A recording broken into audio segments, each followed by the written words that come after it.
Hello, and welcome to another scene in Darkness in Dublin. Today we have, well, pretty much a continuation of the last Changeling scene, where we had a various group of commoners and nobles deciding that they were going to go and, well, get the feather of a griffin. So far, the group is riding out to a supposedly abandoned griffin's nest that they found via a map given to them by Duchess Thaedrus Rhiann. Because I find it amusing, I will go over, the steeds the chimera that everyone is riding. They have Karina on a black panther whose fur shifts from beautiful gold, well, not gold, from purple to green underneath its dark fur. So it just kind of shifts slightly, where you can see the extra tones underneath its fur as it runs. You got Zeke on a chocobo, doing chocobo things. Master Duncern is currently on a gigantic Black Widow spider, which is still, to Karina's lovely ears, issuing death threats. And then Count Tentagle is still riding on a Rapidash. Just so everybody realizes and remembers. Ain't Zeke on the Chocobo too? Yeah, I thought I said that Zeke was on a chocobo. I must have missed it then. I'm sorry. Oh yeah, because I thought I went over everybody's. My bad. Now I feel like I'm going crazy because I just okay. No, it was probably me. It was probably me. Okay, but yeah, I said he was riding on a chocobo. So it takes you about 30 minutes of a ride. For the most part, there was no need to steer your mounts. You put them in the correct direction and they just kind of went off without you. They're, with the exception of the chocobo, they're all rather intelligent. So they kind of realized what they needed to do. You guys get to the edge of this forest, and you can see signs of something large having been through there. You realize that you must be, and if anyone looks down at the map, you understand completely that you are at the edge of this griffin's nest. There are trees kind of torn down, and it looks like there are large hairs in the bark of the tree, as well, probably a griffin used it as a scratching pole. As you guys carefully bring your mounts through here, you come across a clearing that has kind of been ever so slightly dug in. You realize it's kind of odd that a griffin really didn't make its nest up high, but it's possible that they had to do this quickly because, they were having some little grifflets, some eggs, because I think griffins are hatched. We're not going to go into the debate of, whether or not it's a live birth. But it's conclaved, and you can see shards of eggs, because, fuck it. No. Would it be a live birth, or what? I don't know. I think griffins. I think griffins lay eggs. In every media I've ever seen, griffins lay eggs. Yeah. I think so too. Yeah. Yeah. Okay. So y'all see shards of broken eggs and all of this and that around. Even some little grifflet down, because they were little grifflets. They had their feathers come in, and they had down. I take it that won't constitute griffin feathers. No, it's just down. It's not actually a feather. In that case, Tintagel will hop down from his steed. He'll kind of make a mental note, remembering, I have a flying house. Why didn't I just fly my house? Damn it! He will, of course, not let any of this show on his face as he shouts, damn it, internally. However, what he will do is, Kim, how much of the eggshell remains? Not too terribly much. Like you can, it looks like it's just been kind of crushed underfoot and it's been gently pulverized as they've walked around. There are a couple shards, but they're not all that large. All right. In that case, well, considering it's still griffin egg, and chances are if he ever needs it as a magical reagent, he's still going to get some and put it in a leather saddle bag. So he might use it to make some kind of mystical armor or something later, because eggshell of a magical creature. Might be a thing. Mhm. But just in case he ever wants it in the future, he'll proceed to collect some of it and put it in his saddlebag. Zeke is also going to climb down. He's actually also going to collect some of the shards of the egg as well, but he's also going to collect some of the down. It's still part of a magical creature, so you never know. Okay. And he's going to put it in a empty map case that he's brought along for the for items and put it into his bag. Tintagel, when he's done with his gathering, will straighten up and he'll say, "I'm not much of a hunter. So, what path do we take from here?" I do have a curious question for you, my Excellency. Yes, Zeke. He's just going to point up and be like, you have a floating castle. Shut up, Zeke.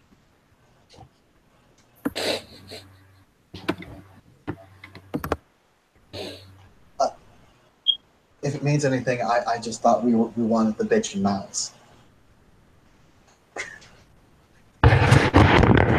Is there a way for me to use survival to mimic the sound, the call, to make a griffin call? Have you heard a griffin's call before? Yes. Okay.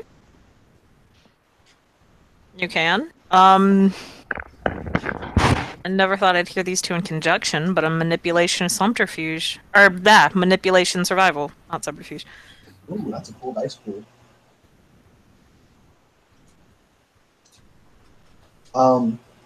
While Kincaid is doing that, just in case that fails, Tintagel has the map, right?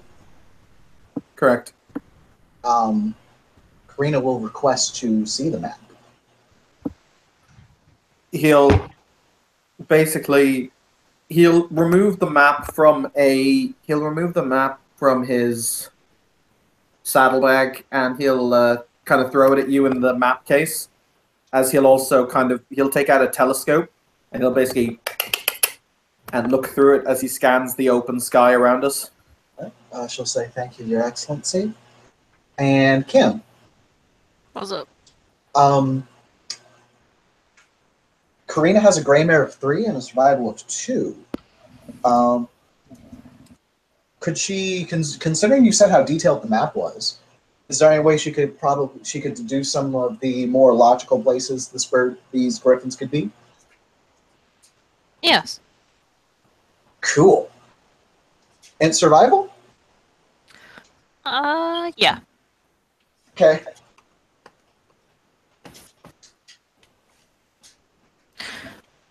Just because I never spend any, let's do willpower. It almost never spends willpower. Yeah, you gain willpower a lot. Because you do horrible things. Legion and Savage. Poor Margaret. Hey, she's still alive. Everything Karina did was to keep her safe from Baron outside Lunan Wrath. Yeah, I actually still need to go make a rumor about that. Thank you for reminding me, Tim, because she's, yeah. Okay. That's 3 successes. Okay.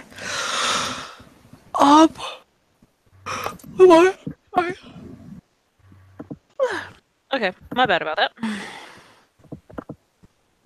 So,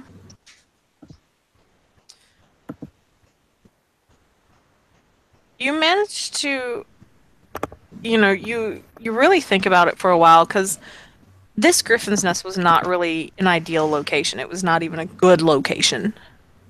Um, it it seemed like they just kind of threw it here because it was needed at the time. It was desperate, to have their clutch and to, go on from there. You think about it more and you look more at the map. Where the griffin sightings are, there's a mountain not too far from it. And that is possibly where another nest is. Okay. Grant will point this out to the gang. Cam? One moment. Marcus, since you got 0 successes, basically, Kincaid cups his hands around his mouth and he's trying to make these noises, but in the end, he's not able to hit the frequency or get the, right inclination of his voice, because mimicry is actually slightly hard. You do get a couple bird calls back, but they're not griffins. But yes, what's up? Zeke's actually going to check over by the scratching posts, and he's going to check for a couple of loose feathers that may have fallen out there. But also he's going to collect some of the hair that's from the griffins and put them in the case as well. Okay. Their scratching posts, they didn't really rub themselves against it. So there's not really much hair. There are 2 feathers, but it looks like they're not in the best condition.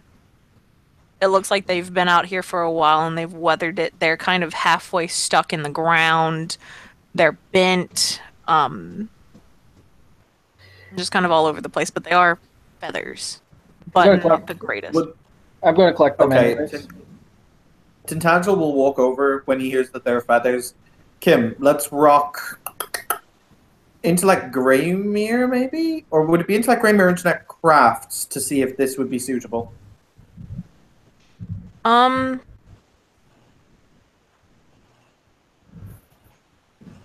can go with your highest dice pool. And cool. yes, perk survival for tracking, Marcus.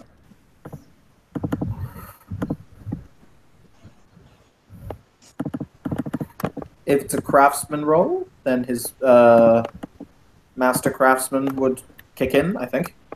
I'm not really sure it would apply in this case because you're just trying to understand if the materials would be good. And I think it's Master Craftsman is for crafting, repairing, and like creating blueprints and shit. Okay. Does his spec in creative apply?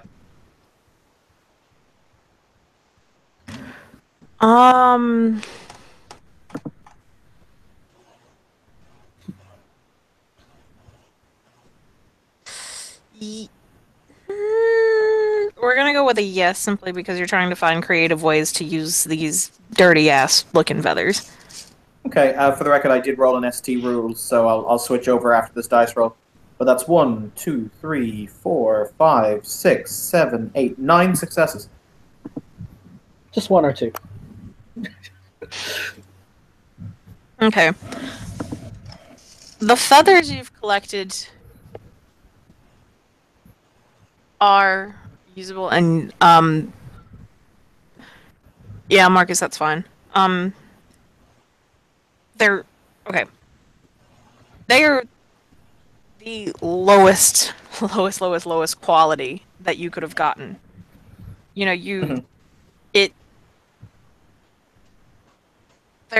The flicker in them is there,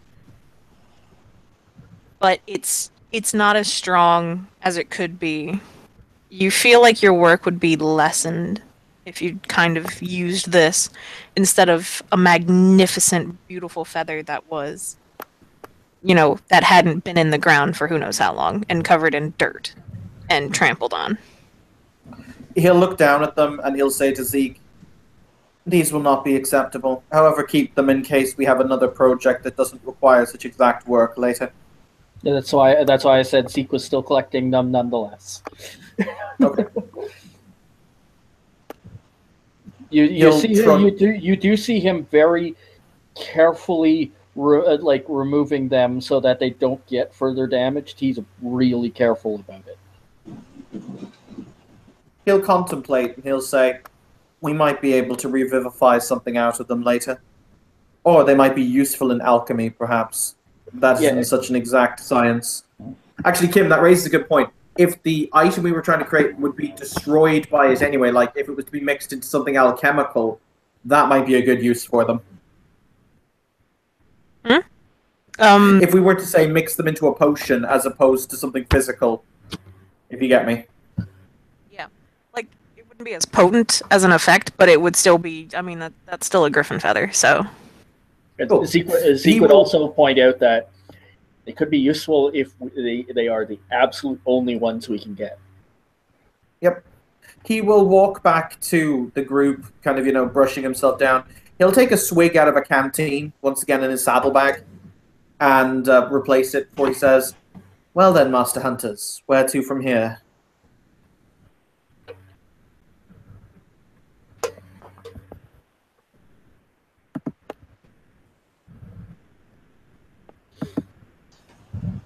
There's a mountain not too far away from here. We were searching for more griffins. This is where at least I would go first. By the way, Kim, how old, actually, intelligence survival roll to see how old the eggshells were? Yes, that's fine. Also, Marcus, you see footprints and kind of broken down trees or trees that look like they've had a couple branches kind of knocked off as you looked, and they're headed towards the mountain that Karina was, that she offered up.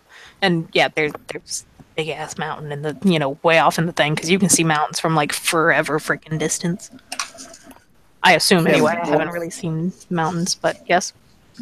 One success on guesstimating how old the eggshell is. One success? Mm-hmm. You're not really sure. You can guess anywhere from about 6 months to a year ago. So the grifflets would still be young. Yes, they would still be grifflets. He'll turn and he'll say, "We should be careful. The parents will no doubt still be wary of their young."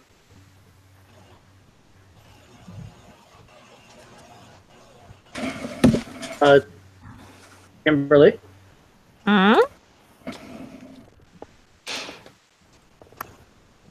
Kimberly? Yes? Did you say that I did get a couple of hairs from the tree? No. Or no? No? Okay. Just keeping a running tally, so I know. In that case, he'll look at Lady Stormfury. "Lead on, your ladyship. This was your hunch, after all." All right, then.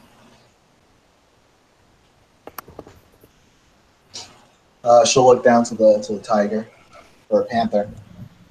"Wakanda forever?" Raina kind of looks up a little confused. She doesn't know what that means.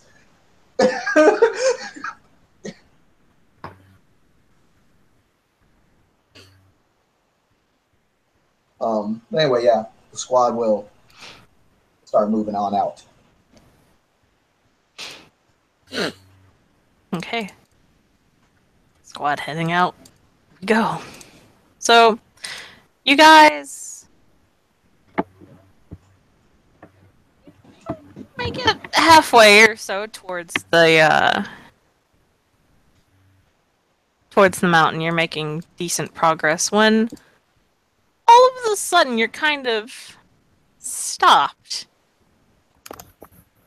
And you hear this really loud meep. To anyone who has Yeah, like, okay. I'm not sure if you guys have heard the sound, the adorable sound that finches make when they're, just irritated. Like, okay, birds chirp. Finches meep. Like, they legitimately meep. So you just hear this angry kind of meep from a little bit in front of you guys. And up. Do we need perception alertness on this? Not particularly, if anyone just, like, looks up. Oh my god, it's made of adorable.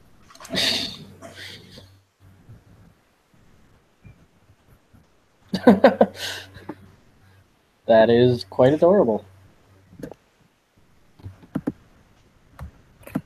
So it'll just kind of look Okay. down at you guys. Oh, I was going to say int Greymere to see what it is. Yes, that's fine. It's Oh, wearing a hood. Same, because it is one of my higher dice pools. Yeah, same here.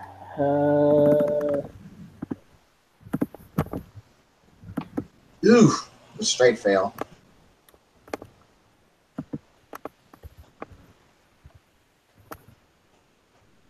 Yeah, straight fail for me too. Because I want to know what this thing is, I'm just totally going to spend a willpower.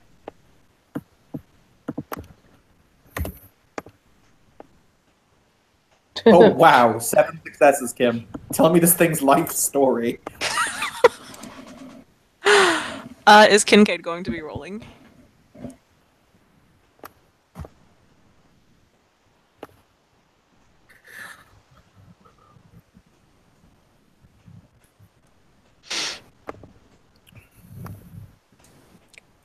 Okay.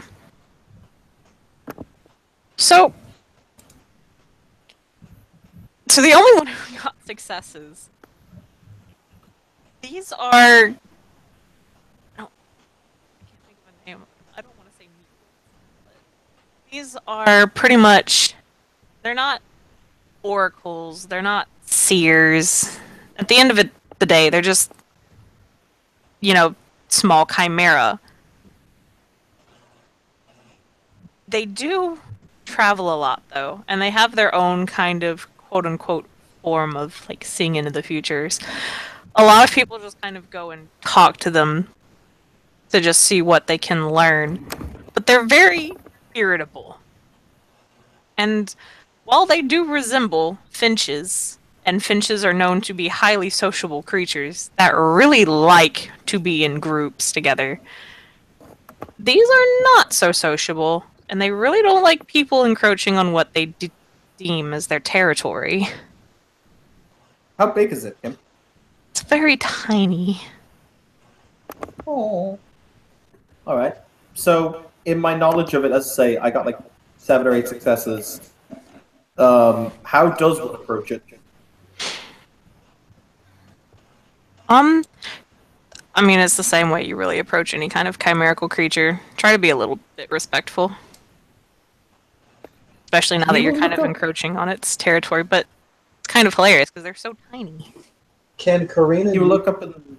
Oh, sorry, continue, Tim. I was just going to ask if Karina could use her house spoon on it. That's fine. I think you can speak. Yeah, it can. It just wanted to meep at you guys, though. But Karina don't know that, so she can roll her house spoon if she wishes. Also, it may try to say some other shit. Meep shit talking. Awesome! House spoon is active. Okay.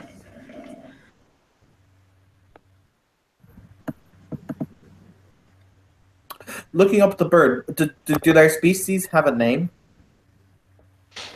I am working on finding a name for them now. They will. Most people, there's an actual name for them, but most people just end up calling them meepers. What is their actual name, though? On it.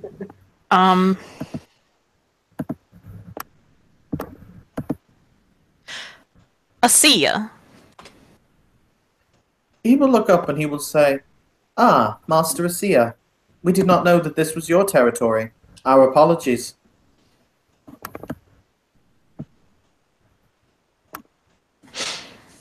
Its feathers fluff up, which makes it look even cuter. Because I will stress, this thing is adorable. It's so tiny. And then it kind of looks down at you and it hunkers down a little bit more and says, "Well, you are.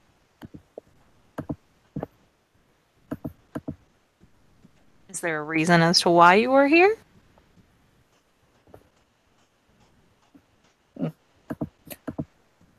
We seek.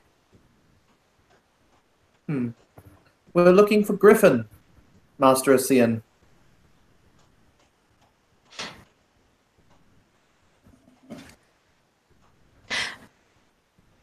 And why is that? You know what, Kim? He's going to say, "Why don't you rest yourself for a moment, and I will tell you the tale, for it is a good story." And he'll kind of hold out his hand for the bird to come and rest on, if it will.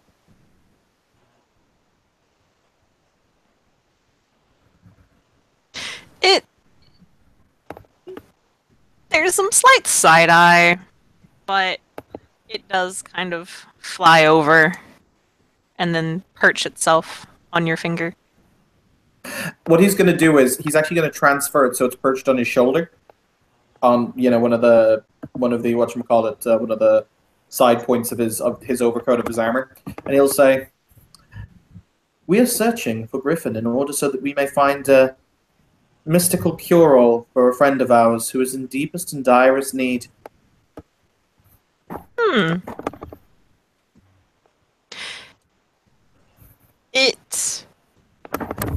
It perches on one foot, and its little feetsy lifts up, and it kind of, you can guess it's doing the bird equivalent of stroking its chin, as its talons just kind of go through its little feathers underneath. Kim, I don't care what I have to give up. I will sell my castle. I'm keeping this bird.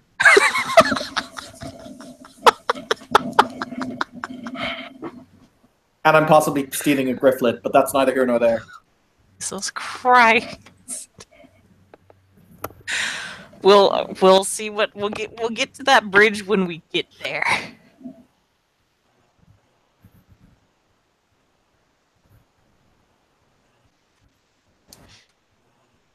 And so it will then say, "That is an interesting thing, is it not? Doing something for a friend and coming out in this place to do so." It would depend, Master Sen, on how much you value your friends. Indeed. Also, I think you might want to realize I have been fine with the master title so far, but technically I am a female. Ah, Mistress Sen, my apologies.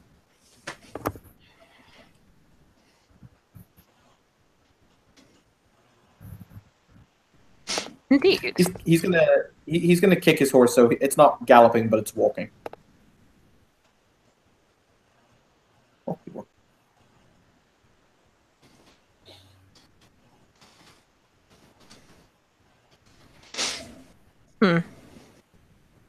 Why then do you need griffins?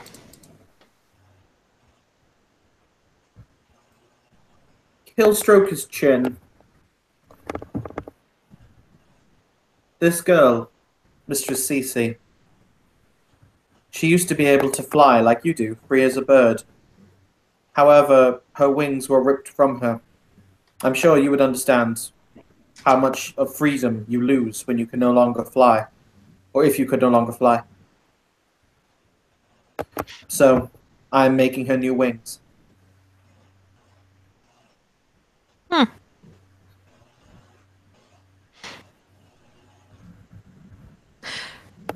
It then looks over to the rest of the group, kind of looking everyone up and down as it stretches its wings out and then,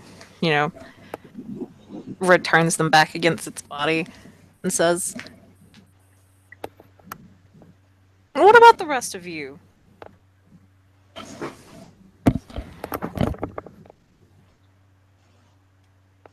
I'm here to assist him in his endeavor.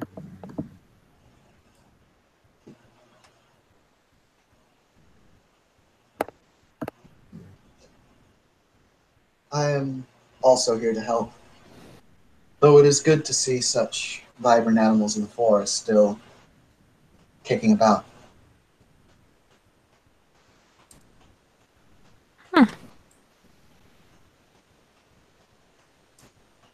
I see, I see.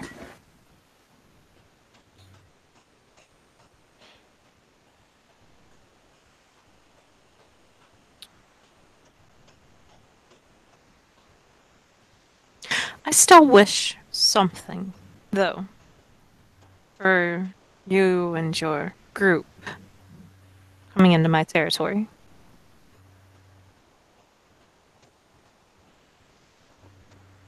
And what is this? A strand of hair from each of you. Zeke will immediately pluck a hair and hand it over. Agreeing. Tintagel will immediately stop him. Like, Like, hold on now.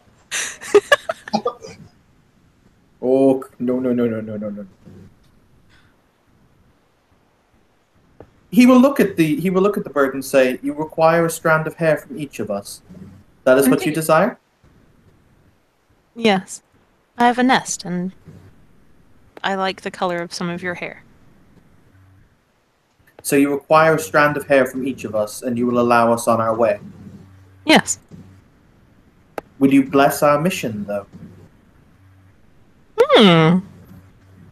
He takes his wing and he kind of taps it against his beak as it thinks. And what sort of blessing do you think little old me could do against a griffin?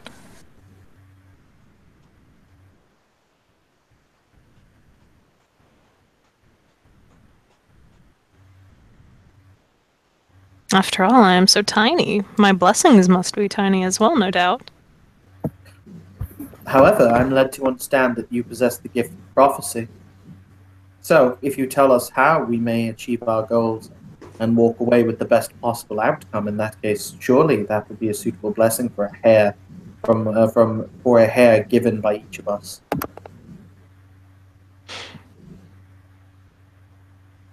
Indeed, I could do that.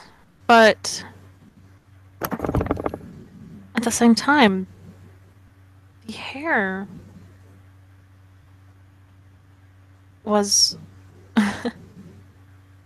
was for you encroaching into my territory. How about 2 hairs from each of us, then? Doubly fluff your nest. Hmm. Hmm.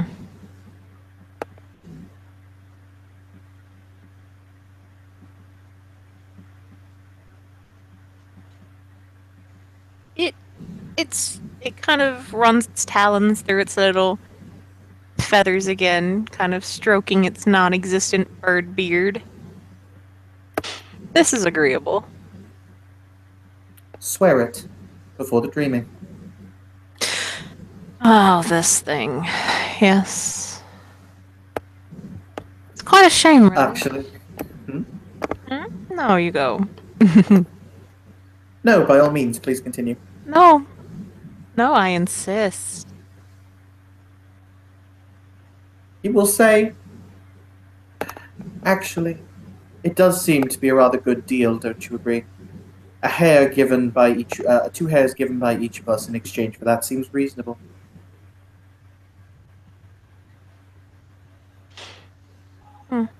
Indeed.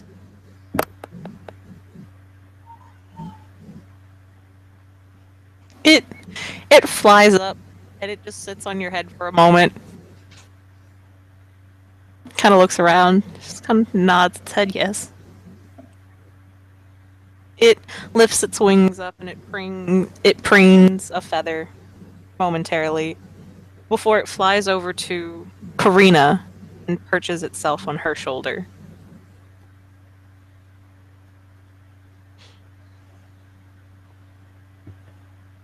Alright, you want to say something to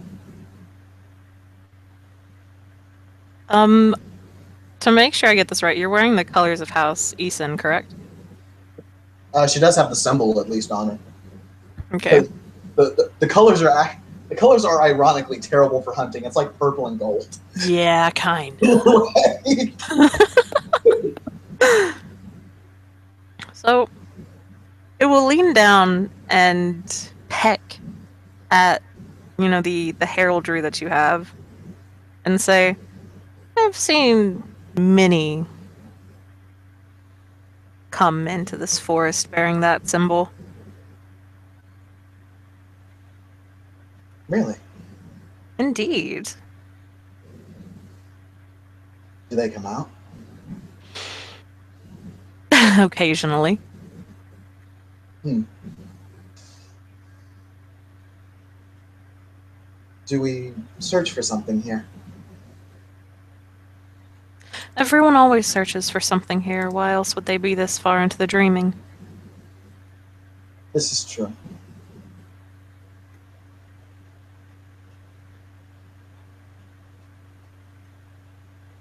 We help them out when we can, of course. We rather like those with that symbol. Karina smiles. Thank you. If I may ask, though, what do you need the hairs for? My nest, of course. Oh, you're building a nest. I have a nest, but it's not as colorful. And some of you have some very intriguing colors that I would not normally be able to easily find.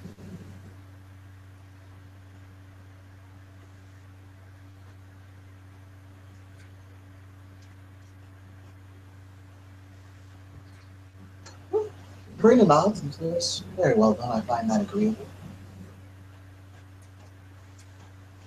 I've already talked it out with your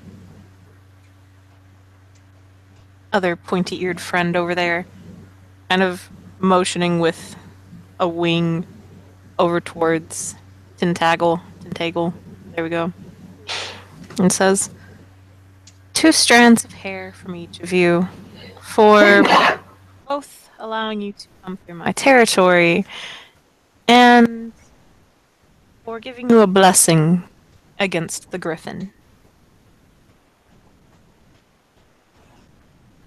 As a way to piggyback off of His Excellency's deal, 3 strands of hair from myself for the blessing, the entrance, and perhaps a favor later. And whatever could you use a favor from me for? Small though you may be, you have the capability of flight. Just something that should never be underestimated. You exist here. That means you are strong for a reason.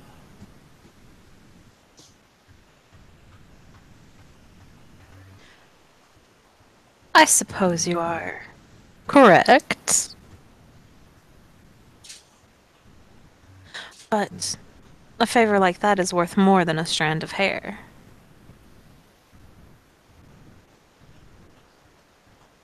Don't you agree? I could see so, depending on what you had wanted.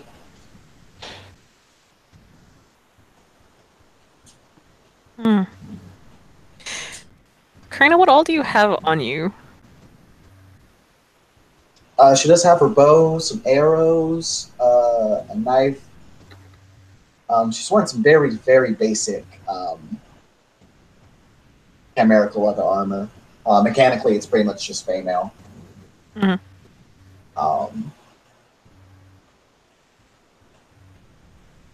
That's about it, really. Okay, so nothing shiny or anything like that? I mean, the shiny thing is like I imagine her arrowheads are pretty shiny. Yeah. If you want shiny, Kim, I'm literally covered in gold and shiny. Yes, but it is not with you. You know. I know. I'm just making the point. You know what?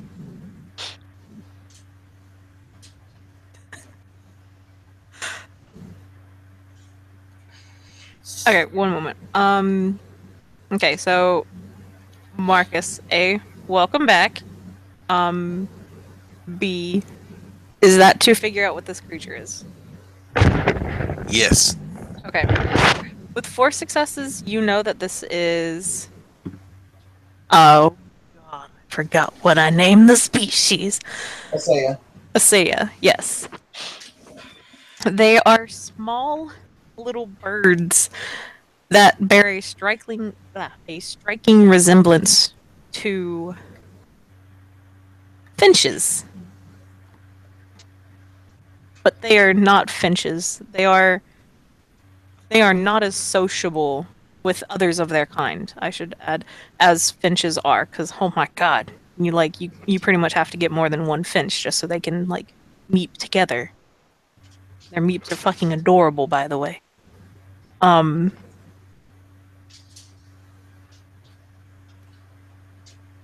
and they're oddly really territorial for something so small. And there have been rumors that they can see into the future slightly. And people come and talk to them just to kind of see, what they know. But back to Karina, you'll pretty much have this bird snuggle against you. Its little beak is pretty much, I don't want to say in her ear, but it's pretty much in her ear.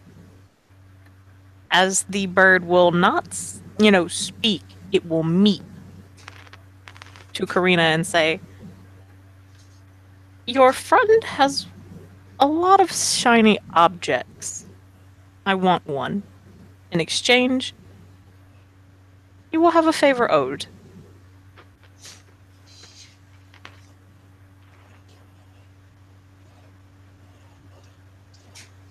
It would likely be just as easy for Karina to get some shiny rather than steal something off of Tintagel.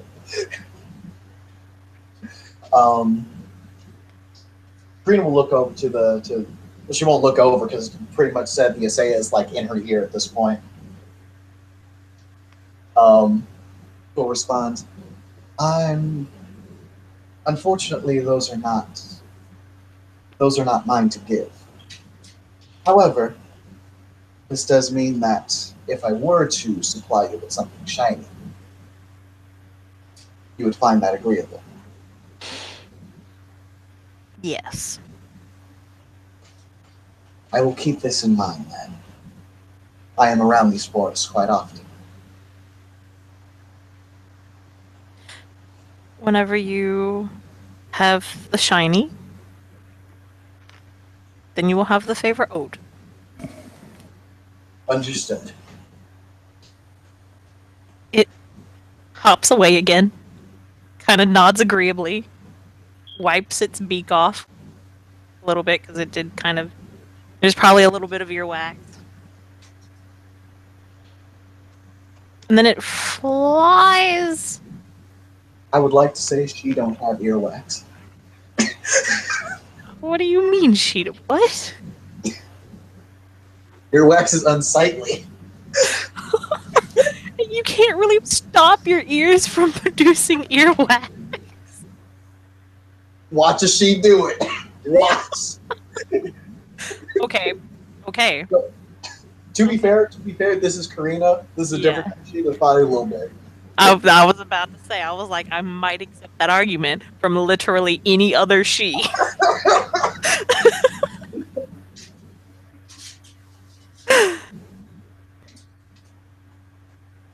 The bird, it will fly back over. It looks like it's heading back over to Tentagle.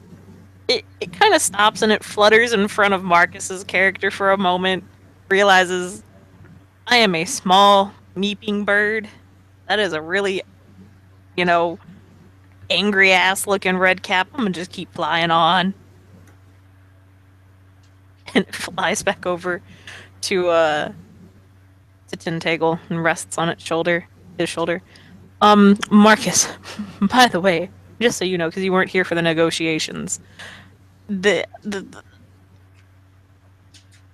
it's kind of been negotiated that for 2 strands of hair, given to the Asiya, it will allow you through its territory and give you guys a blessing when you go against, a blessing for the, 2 or 4 or, something along that line with the Griffin. How's it gonna do that? What, the blessing? Yeah. Are you going to ask that? Yeah. How are you gonna bless us? You're like a bird.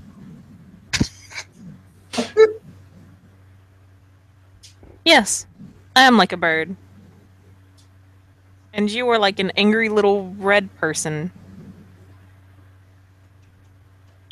Yeah, so how does this blessing thing work? I'm not gonna pay you for shit that I don't know how it works. Have you ever heard of something known as magic? Perhaps. Yeah. Okay. So, stay with me here. I think I've seen like one of your kind around here. He tried punching a tree, so stay with me here because he wasn't that bright, so I'm going to assume that you aren't. I'm going to use magic to give you a blessing. What kind of magic? Bird magic. Can you show somebody else's magic, or is it just for birds? It is passed down my family line for generations. Can I roll like per wits plus subterfuge or whatever to see if this dude's bullshitting me?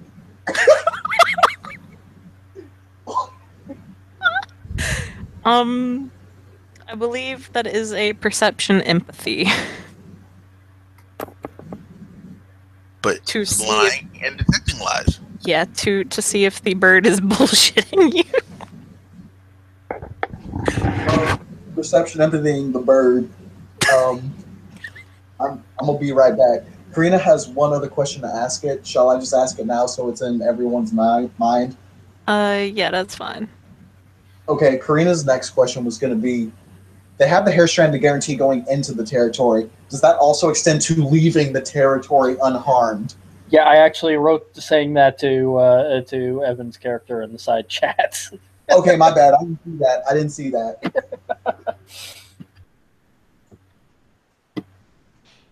But I don't know if Evan's there right now. But yeah, I'll be right back. But that question is out there. Okay. So you got 2 successes on that. The bird's not bullshitting you, it's bird magic. It's been passed down, the bird line for generations.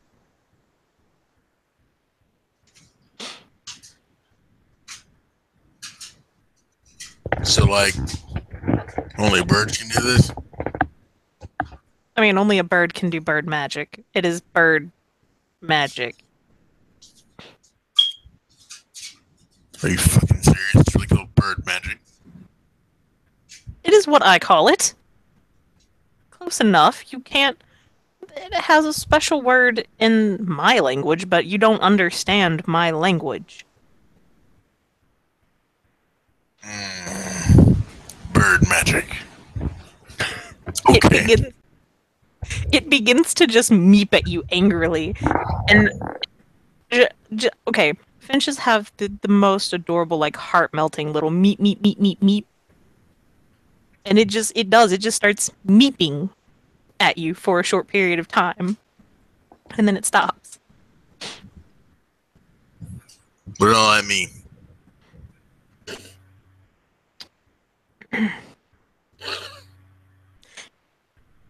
Don't worry about it. Did you just curse me with the bird magic? No, I did not curse you with the bird magic. Cursing people with bird magic makes our feathers fall out, and we molt a lot. And molting is annoying. Right. Yes.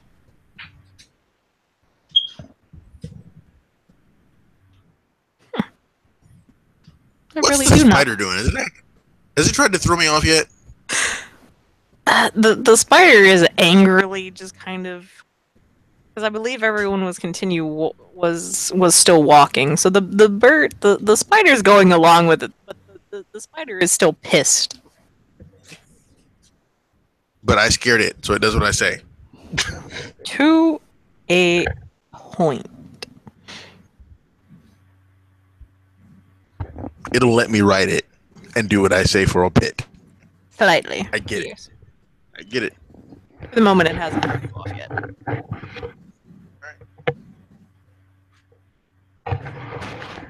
Since everybody else has decided the bird magic is safe, Kincaid, being like distrusting red cat that he is, will rip the little hairs off.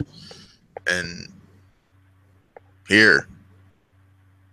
No, those won't do. I will pick the 2 hairs that I want. Damn it. Out of character. Fuck. Because Tintagel wants to bind him into an oath and then cut off 2 of his horse's hairs to give to him. Fuck. Bird ain't that stupid. Dang it. Thought you could play the bird. Evan, Playing you. Evan, Huh? Zeke did lean over to you and say, you haven't negotiated for the way through, but not the way back. That's because I'm going to fly on Griffin back. You think.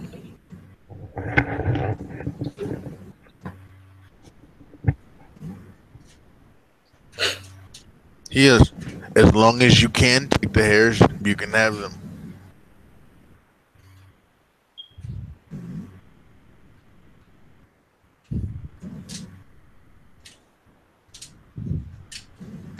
What did you say? He said, as long as you can take the hairs, you can have them. It kind of nods its head. Okay, then. So is this agreeable to everyone? Sequel nod. Okay, 2 hairs of my choosing from each of your heads. In exchange, you may walk through my territory to your... I'm just going to... Oh, sorry, continue. Yeah. No May walk- hair. No facial hair. Only off the top of my head. You can't make a bald spot. It is 2 strands of hair. You will not have a bald spot. No nose hair. No eyebrow hair. I would not want nose hair. I have standards. Okay, then. We're good. Good. Huh. It kind of fluffs out its chest a little bit. Let me roll let me roll an intellect enigmas in order to make sure that there is not something here that I'm not seeing. Oh, okay. In terms of like those specific wording or what it could in theory do with the hair. What it could in theory be wording its promises, etc. Okay. 1, 2, 3, 4, 5 successes. Okay. From what it said so far, it sounds like it legitimately just wants 2 hairs to put in its nest. It's wording it that way to kind of, as has already been announced to the player party, it hasn't given you the cost of passage back through its territory. It doesn't really care. You're going through its territory. Once to get to your destination, it will take a hair for that. It will also take a hair for giving you the blessing. And then, Karina has her own little thing, which was just her own little thing, which was done in meep. You don't really know. All you heard was meep, meep, meep. And what's the price for our return?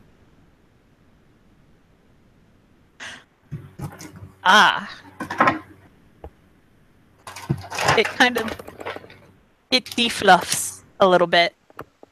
It says, oh.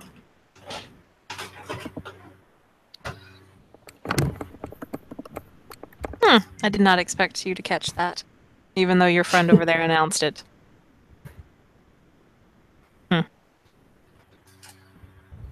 Sequel shrug. Perhaps just another hair. 3 hairs. As long as these hairs are only to be used for the purposes of fluffing your nest. Of course. I will have the prettiest nest of them all.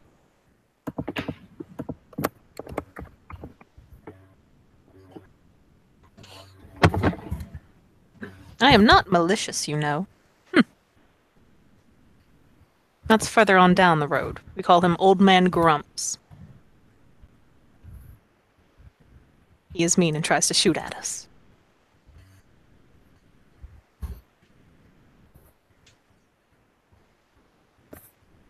He'll contemplate, and he'll say, "Who owns this forest?" Us.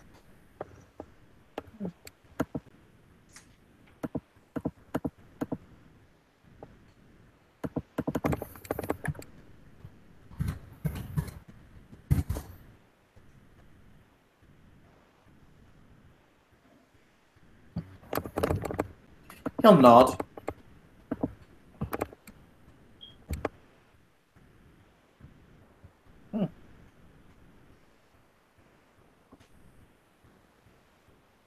As long as we have your word, they will only be used to fluff your nest. In that case, come and claim your hairs.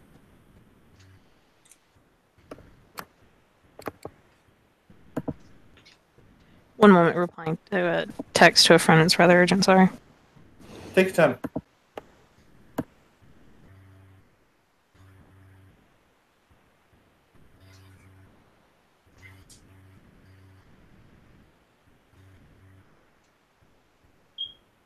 Okay, sorry. It will nod. Kind of fluff itself back up again, and it will land on Karina first. And from Karina, it will take 3 hairs. And kind of, you can guess that this is for the purpose of being able to fly, to make sure that that the hairs don't go anywhere, but it will kind of interweave them between its feathers. Then it will hop onto Kincaid's head. A little bit rougher than you expected. It will kind of rip 3 hairs out from Kincaid's head, weaving them between its feathers again. Then it will hop onto Zeke's head, take 3 strands of hair, repeat the process, and it hops on Tintagil's head. And it moves around for a little bit. You can feel its, itty bitty talons kind of scratching your skull because, dear God, it hurts. It doesn't hurt that bad, but it's annoying. You definitely feel it. It'll sit there for a little bit. Just kind of getting the view. Rather likes it up on people's heads. Then it'll also take 3 hairs. Weave it through its feathers. When that is done, the bird will... Because you guys haven't gotten its name either, by the way. Just gonna, slide that out there. It will then ask for you guys to stop the, little caravan for a moment.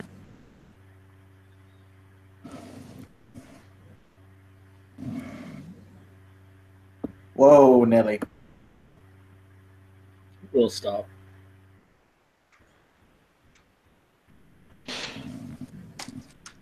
Okay, wonderful. Stay there for a moment. And the little bird flies in front of you guys. And it will pluck a feather from its wing and kind of, like a quill almost, take the end of its feather and begin drawing out something in the dirt. It looks kind of funny because, of course, its head is tilted. It's got its feather in its beak and it's trying to draw something. It's a little crooked, though.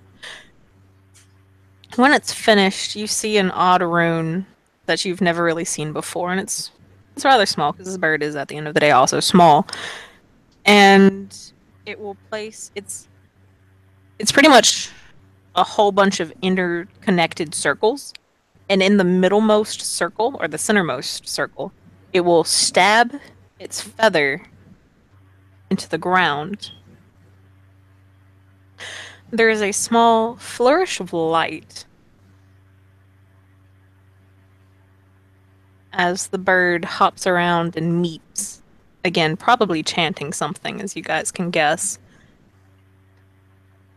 And when it is done, there is a feather for each of you.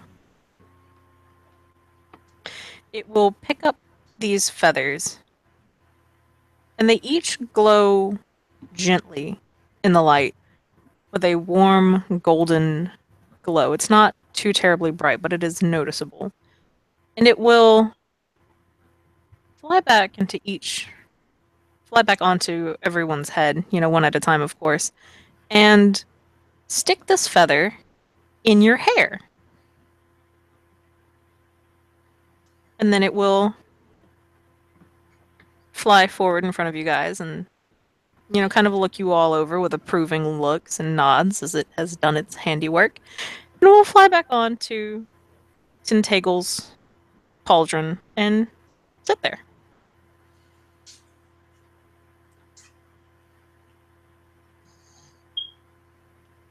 Zeke will look up at it and go, "May we have the name of the wonderful and friendly person that we are addressing?" Why do you want my name? Haven't I given you enough?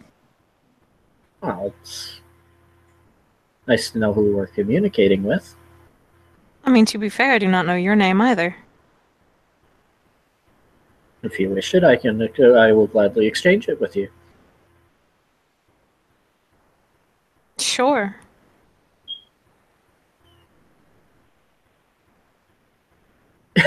He's waiting for it too. It's just looking back at you very expectantly. He's looking at her. Her, actually. I thought you said it was a her. Yes. Oh. Yeah. Looking back at her expectantly. You said if I wanted your name, I would have your name, and I said I wanted your name, so what is your name? But I asked first. Yes, but I never told you I would tell you my name. Whereas you did. I am Zeke.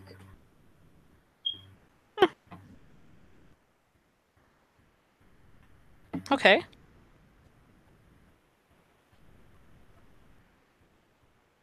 It is an odd name. I have no doubt there's also a price on the name. What, my name or his name? Your name. Perhaps. I mean, it is just a name. He'll smile. And he'll hold up probably like a chimerical... You know what he'll do? He'll hold up a... Because he uses this as a tool to... It's actually a tool for polishing gems. Evan actually knows this because of real-world experience. It's a tiny mirror.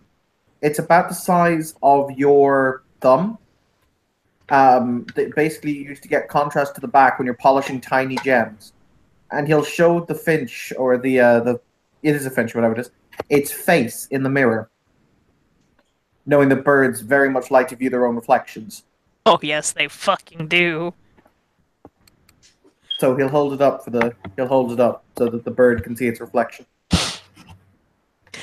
The bird is kind of entrapped for a moment because it's just kind of like, damn girl, who you is? Looking fine today, hello! And it just kind of hops back and forth in front of the mirror a little bit, and it lifts up it kind of preens itself a little bit more because it had missed a feather in the back, and it's just kind of like, oh yeah, girl, looking good! Of course, it doesn't say that, but that's pretty much the actions that you're getting from the bird as it looks at itself in the mirror. He will then lower the mirror again.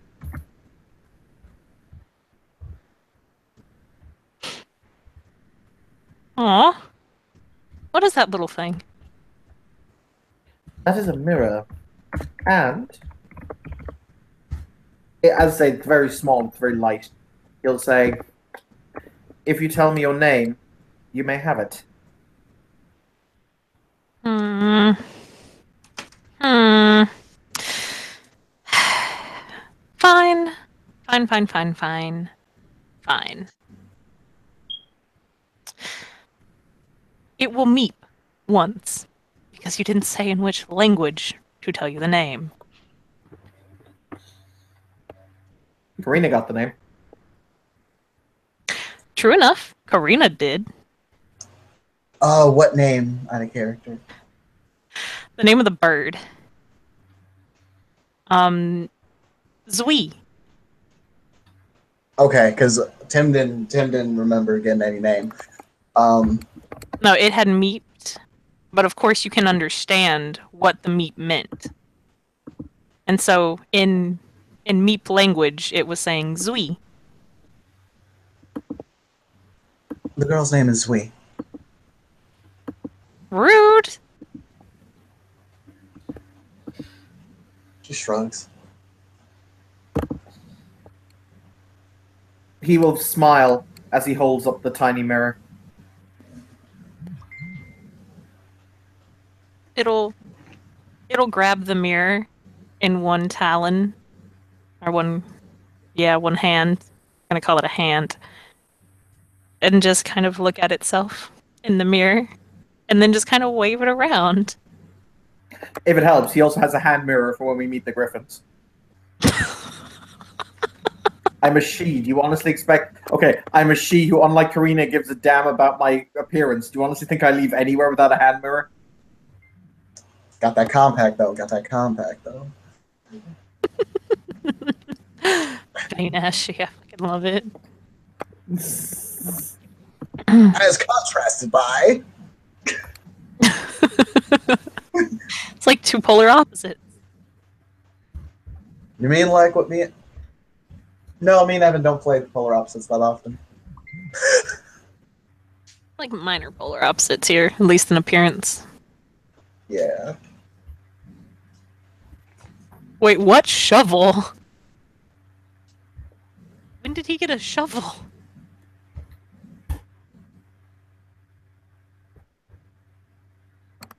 Guess the questions I will never know.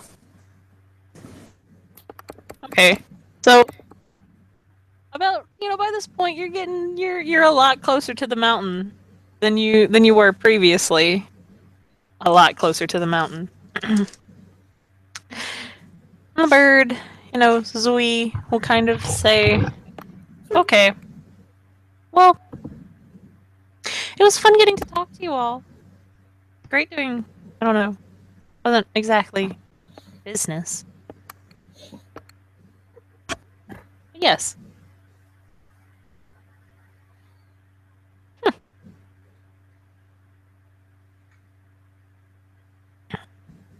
Oh, and it begins meeping again.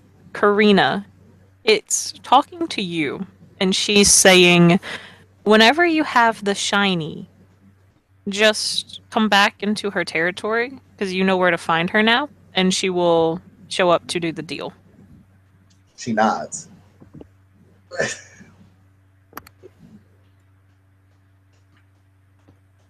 Okay. Well, if there's nothing more you need from me, I have a nest to go stylize.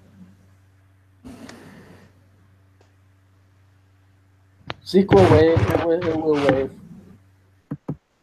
Try not to die. It's nice meeting you. You too. He actually doesn't use her name because because he wasn't rightfully given it to by her, so he won't use it. Use it to speak to her. Mm-hmm. And actually, it'll fly off a little bit, and then you kind of see it stop, and then it'll turn back around, and it'll sit back on,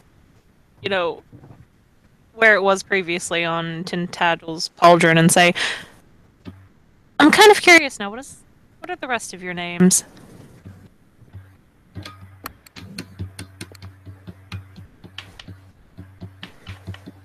I am Karina Stormfield.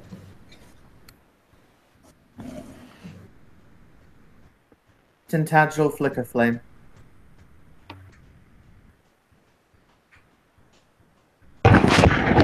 You can call me Redcap.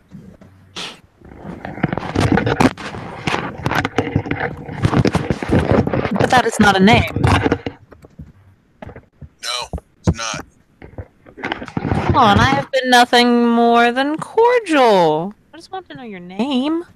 It was like deals and such just for you to hook us up. Like you got hair and all that, and I had to negotiate. I Yeah, don't feel like negotiating. it's not negotiating. It is simply being polite. Nah, we're changelings. Names of power. I'm gonna give you mine. Suit yourself. And it'll fly off again. Okay, but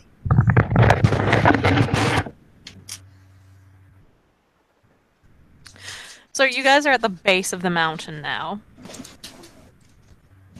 As you kind of look up, the mountain is not all that tall, but you can kind of see, okay, y'all know from The Lion King, right? Where there was that little, like, there was that cave in the mountain, and there was, like, that kind of little ledge that kind of jutted out.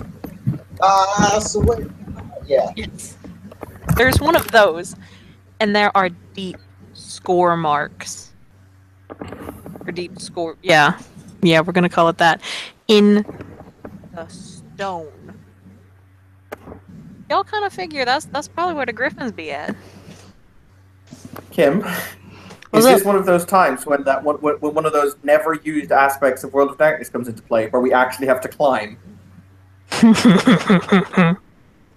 Aw, shit. Uh-oh, crap. Kim, are we in the near dreaming? Possibly. Nah, y'all are. Well. That's a good question. Yes. Can I gray mare and find out if we're in the near dreaming? Yes. Yeah, I'll probably do that too. Same. Going to what? This is to see if you guys are in the near dreaming or not. Where in the dreaming you are.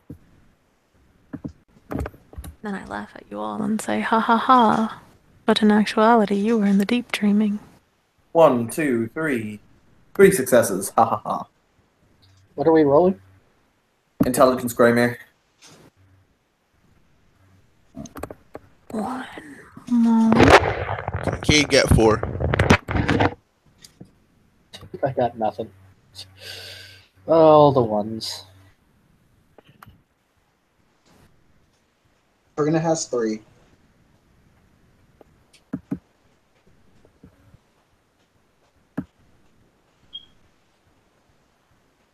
Okay. Yeah. Y'all are all in the near dreaming. Okies. I asked because of this. Oh, dude, you are super quiet. At what point do you things start getting funny when we're in the dreaming? Far. Yeah. It's the far dreaming. That's when shit gets real. Y'all haven't gotten. I asked because of, I asked because of what I put inside chat.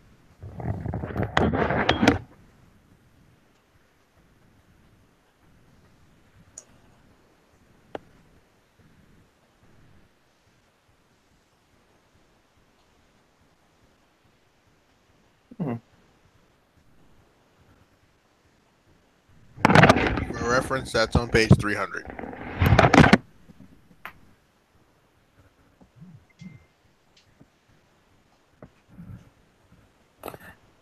All right, Kim. Well, I guess we're gonna have to start climbing. Mm-hmm. Or y'all can look around the mountain and see if there's a path. Yeah, I have a spider. You do have a spider. Yeah, I'm definitely looking for the path because I know I ain't moving very well. Climbing ain't gonna do well. Wait, hold on. Question. Craft. Oh well. Yes. What's We're up? in the dreaming. Yes. Skyrim is a popular game. Is Mountain operating on Skyrim logic? It was what? Sorry, there was interference. Somebody. There was crackling. Do we know if this mountain operates on Skyrim logic?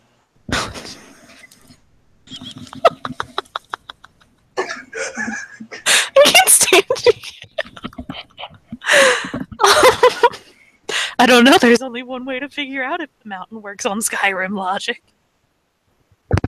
Brink's gonna see if the mount can fucking climb the mountain. Well, here's a question: Can I, with enough, magic juice, can I hopscotch us all up there? That is also possible, yes. I like this plan. This is a good plan. Do cantrips still cause glamour in the near dreaming? Yeah, Damn. they're just diff 7. Alright. So I'd need what, Fiend and Fey, or Yup. just okay. So Fey 2, that gets us all right. You're all lofty nobles or whatever. All right, cool. Yep. And I have no scene, so I have to pump like what, 3 One points glamour, one glamour into this to make it happen. and it will raise your diff because you're using scene. Roger that. One moment. Oh, and for my bunk, because cheaper. He'll run like he's basically gonna grab everybody's hand, like everybody link hands, and then just have us all run, and then just jump right before I do hopscotch. Is that a thing? To do what? Sorry. Have us all link hands and do just run at the same time and jump. Yes, that's fine. That'll be a minus. Yeah, you'll get a -2 for that one. Alright, so it's gonna cost me 1 glamour and hope for the best. I roll 3 dice for them. Like, how many successes am I gonna need in this check?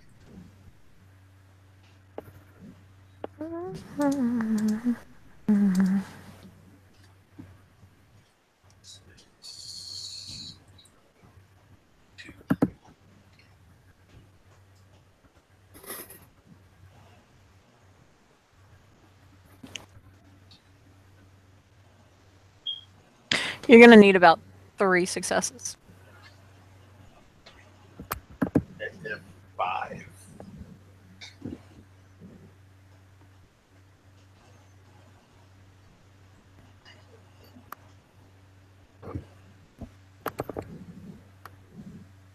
Kim, I've already picked out the name for my grifflet. Fluffy. We'll see what happens.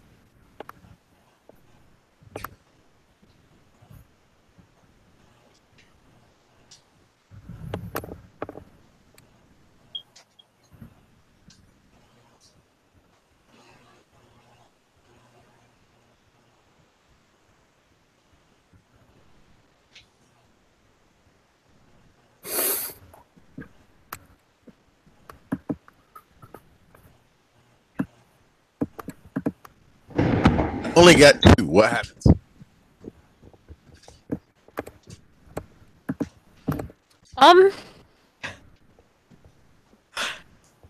You Isn't that 3? You spent a willpower, didn't you? Oh, my bad. Yeah, I did get 3. I'm good. okay? Whew. Whew. I was about to say y'all better grab onto that mountain for dear life, or you coming back down. Hopscotch wouldn't have damaged us. Yeah, you wouldn't have been damaged, but you would have gone from like halfway there to back on the ground. Okay, that's fair. So, y'all all link hands, sing some kumbaya, and jump up there. And it is. Have you guys ever been on a roller coaster where your stomach just kind of does those flips? Yeah. You guys jumping, soaring through the air, kind of straight up. Inches away from you is the side of this mountain as you land more or less safely on the ledge. It is much colder up here than it was down there. And everybody roll perk alert. Uh-oh. I don't like the sound of that. Does my eagle-eyed specialty count? Every time you say the eagle eye, all I can think is Legolas with his fucking elf eyes. But yes, you're eagle. So these are the thing. I imagine Jeremy Renner. Kim, Kim, hang on, whoa, Kim. If you will alter my sheet, I will switch my specialty to what my elven eyes see. Because I'm an elf, damn it. Yes, that specialty will apply. Because this is site-based. Oh, 4 successes. I just got one.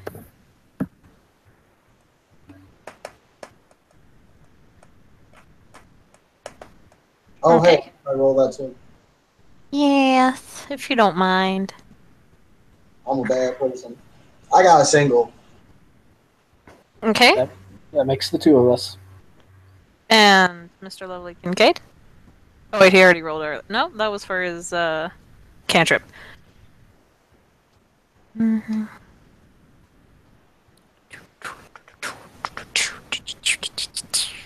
Oh shit, I just realized. Guys, I gotta turn this into Changeling in Dark. Or Changeling After Dark.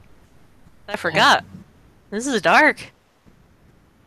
Well, Okay, for those of you with one success, you're kind of standing up on this ledge and you can see over the forest. You know, it's a pretty forest. There is something way, way, way, way, way, way the fuck back there. And all you see is this kind of like black smudge. It's very small because it's so far off. But you just kind of see this really small black smudge. It's not all that important, honestly, because it's so far off. You can guess it's probably like some kind of bird just doing rounds up there. It's kind of like whatevs. With that 4 successes. I was going to say, actually, in order to make this even better, Kim, he's going to put his telescope to his eye. Or his, yeah, whatever they're called, the smaller ones that captains usually carry around on them. Okay. Kim, that's actually 3 successes for me because it was diff 4 because of the cute, right? Okay, that would be 2 successes then.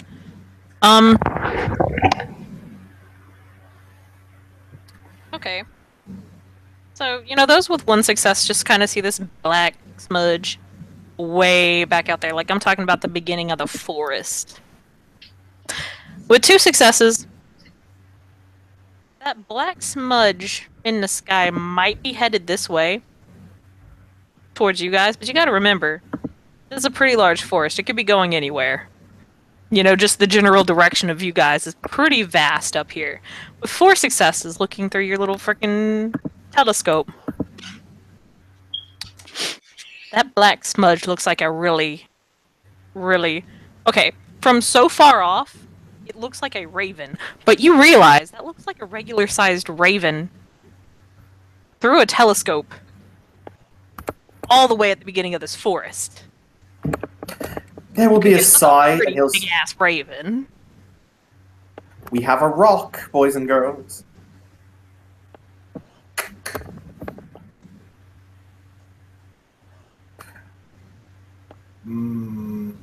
Quoth the raven.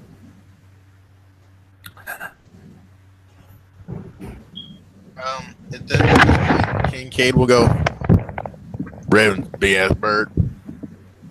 Make some spears. Can I use sculpt from Winter 4 and make some just long, straight spears? I mean, that's fine. As he's doing that, everyone else also roll perk alert. Again, I love you guys. Oh, great. Will my spyglass help? No, because this is now going to be hearing based. Oh, mother of God. Okay. I've got 3.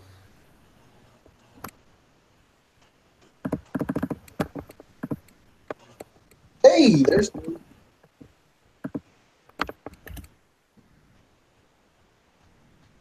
I hear nothing. Yeah, you're just still looking through your spyglass, going, that's a really big bird. For those with 3 successes. You know, y'all were up on that ledge, and that ledge led into a cave where y'all thought griffins are chilling. Y'all hear little chirps coming from inside the cave. Oh crap. We might have fucked up. Oh crap. Is there any black feathers around? No, because I mean, okay, y'all are on a rocky surface. It's probably been blown off by the wind. I mean, y'all see bird doo He's doo. very good. He's going. Tintagel going to sigh, and he's going to say, "There are no griffins here, are there?" There may not be any griffins here. Actually, readies her bow. Uh-huh. He'll draw both of his chimerical 6-shooters and sigh. Like, this is my life now. Zeke picks up his cane, holds it up like a baseball bat.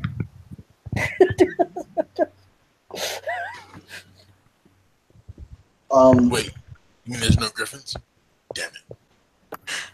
No, I'll give you this. Those of you guys who got the 3 successes and who passed your alertness roll to hear the chirps, y'all can then roll intellect survival. Let's do it. We found grifflets. Well, sorry, did you say intelligence? Yes. Survival? Intelligence survival. Hey, 3 successes for Karina.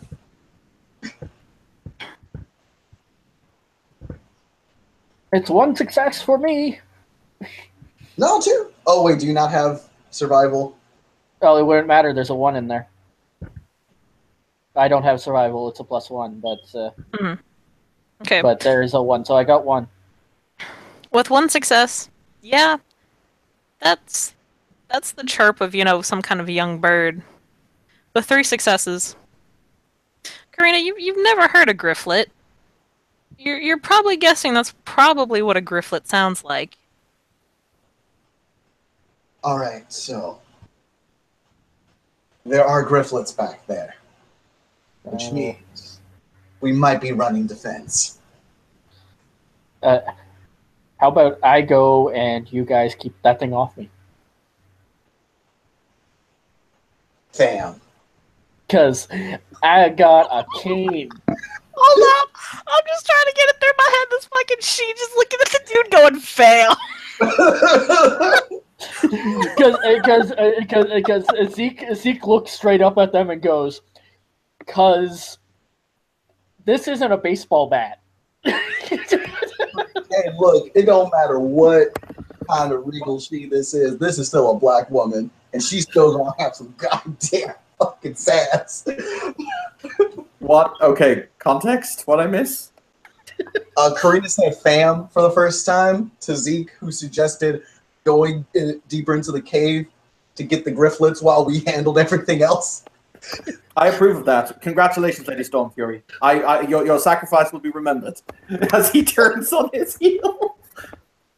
Does he actually do that? So tempted to say yes. Did Karina say she'd do it, even sarcastically? Because if so, we probably will take that as literal and just walk into the... No, Zeke is doing it, not Karina, because you guys are the ones with the weapons. No, yeah. Also, Zeke said he would be the only one that went there, and the 3 of us would be doing the fighting. He will very casually kind of jerk his head, and he'll say, "Come, follow. I'm going to get us out of this. If we retreat into the cave, and if there are indeed little griffins here, I'll be able to get us out." That is what I heard at the very least. Fine. Very good, then. He'll contemplate. Oh, sorry. What was that, Marcus? Because Kincaid is really a cool guy. He walks into the entrance of the cave and goes, "I'll buy some time." And he, how much scene would I need for a sculpt to make a big ice wall blocking the entrance to the cave? Zeke scuttles into the cave before he does anything, though. Karina bats in, keeping her arrow ready. Okay, so just so I get this right, y'all are splitting the party up, and then y'all are gonna have a big ass ice fucking May wall to just kind of cut y'all both off. No, we weren't splitting the party. All four of No. us were going deeper into the cave. Yes. Okay. Okay. Whew. Okay. Kim, I have already planned to name my grifflet Terrence. You will not take him from me. No. My plan was just like before we all go to the back, I was gonna make an ice wall, and then we can go to the back and do what we're gonna do. Okay. So yeah, you guys are locking So yourself off in here. Yes. What's the plan? Yeah, Okay. because I know what he's gonna do. Because he's a whack job. What am I going to do, Marcus? Get us out of here. Goon shit. I'm totally not. I don't have any Wayfair. Oh well, I do. That's what I was gonna do. Oh, I was going to do something. I was going to do something. I was going to do something crazier. Uh-oh. Can you say I was gonna Oniromancy and open a dream portal into the nearest sleeping mortal's dream. Oh, I mean, that's way less crazy than what Karina was planning on doing, which was sovereigning the raven. Oh, jeez. That's fair. But it's not a raven. I like my plan way better. Gentlemen, whilst we are... No, because unleashing has that wonderful chance of killing us. Not for what I'm doing. I will point out, we have to go and rescue Terrence, because he doesn't know he's named Terrence yet. I can't stand you. Hey, don't forget about sister. Kim, what, I would like to point out, Kim, what happened when you wanted some wraiths? Oh, coincidentally, remember the fact that you could I did mean to say this to you. You did reap the wraith of spirit Jewish girl. Of who now? The Jewish, the assassin who you were trying to actually, reap. You successfully reaped her. Because as soon as the wall went down, because time didn't exist in the Horizon realm, you had reaped her with the scythe when the time dilation went down. So everything kicked into normal time, which meant she would have been reaped, which meant the bond connected, which means she is now your spirit slave. Oh, then I'm gonna have to blue book some other shit too, because I still got Okay. that. Yeah. Anyway, Continue. look, there's a difference between wraiths and a griffin. Not really. That's a Go thing. ride a boat. You can't. Okay. Iki doesn't do shit with wraiths like that. She got somebody else in her life for that. But this is not here. This is not the fucking time to question my mage, okay? Okay? Indeed, I have to go and rescue Terrence. Oh my god. Hey, Evan! Don't forget about Terrence's sister. Okay. Oh, So yes, Tarina. Yes. what fucking level of winter are you using to sculpt this fucking 4. ice wall? Okay. 4. Okay, that's fine. Depending on how long you want it to last, you're gonna need successes. So you can roll your effect. Each turn, yeah, size and scale. Okay, size and scale. Of course, I remember, but the changing can create each turn, 1 cubic foot of ice will appear and take shape. You don't need to focus on your magic beyond the casting of the cantrip. Okay. For the bunk, he'll scratch the rough shape into the side of the mountain with his gauntlet. That's a 1, right? You're gonna scratch what into the wall again? Just actually screw it. I'll just do diff 7 and see what happens. How much scene am I going to add to this? I don't really think of it.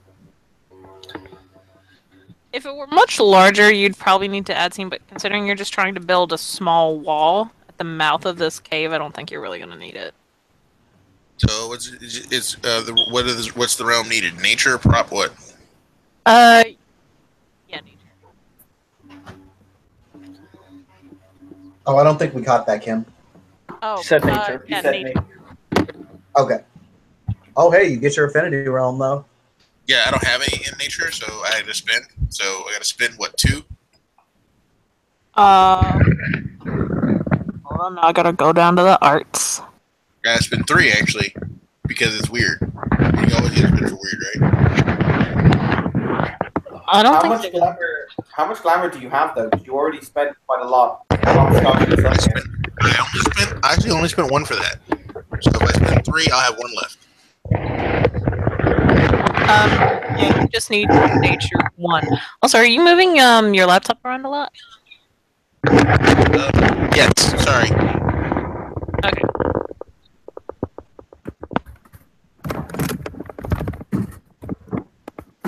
Okay, that wasn't me. I don't know who that was. That was me. My apologies. Yeah. You'd need. I guess it would just be 1. 1 in nature. Okay. So because it's my affinity, do I get plus 1 more just because for funsies? What your affinity realm does, it's a -1 and whenever you use anything with that realm. So you'd have to spend a glamour to get that 1 nature, but then you'd have a -1. Cool. So it'd be diff 6. So Yes. 5d10 and diff 6. 1 moment.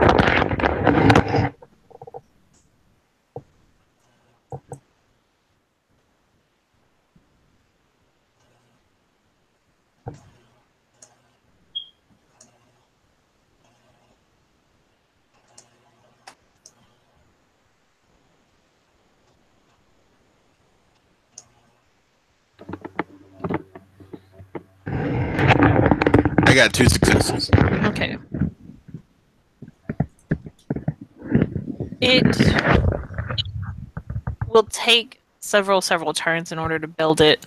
Okay, well, with 2 successes, it'll last a minute, unfortunately. And it will take longer than a minute to encapsulate.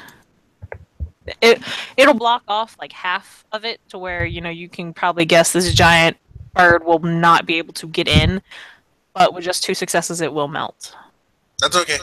in a minute. That's cool. Okay. Oh, sorry. Hmm? I did have an idea to maybe make that last a bit longer. Yeah, you could use time. Well, I can't necessarily do that, but what I can do is I can use Winter 1 to chill that sculpture a bit more to make it last a bit longer. I just Yeah. time would add what? How much more glamour would I have had to spend? You'll pretty much have to roll it again because unfortunately you can't. It's weird. You can't ritual cast cantrips. At least I'm pretty Some of sure. them you It's all can. good. But when you add time, it does raise the difficulty of the cantrip by 1. So But that's with cool. at least 1, the duration of the cantrip is tripled. Yeah, That's cool. Also, Karina's affinity realm is time, so like she could make it last longer, a bit easier. Mm-hmm. It's all good. I got this. Got it. Okay. Kimberly, Hmm.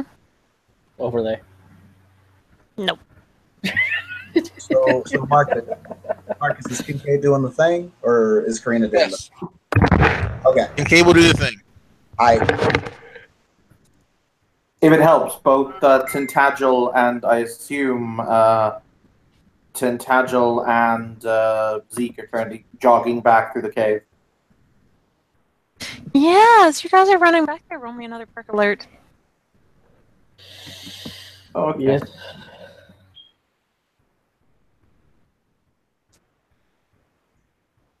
Oh no. Oh, that's a botch.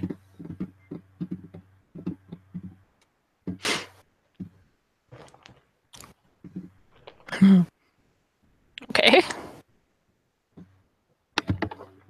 5 successes, Kim. Okay. With that botch, Oh dear. you hear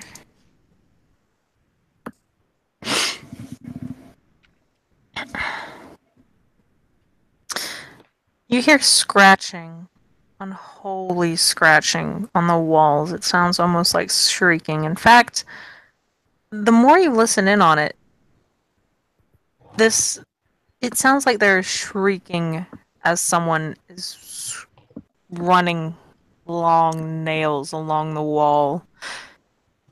This probably is a Thalane infested cave, Zeke. That doesn't sound good. Especially, it just don't sound right. With 4 successes,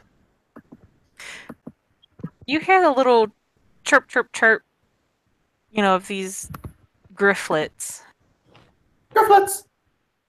You also hear the steps of something you guess to be much larger than these grifflets.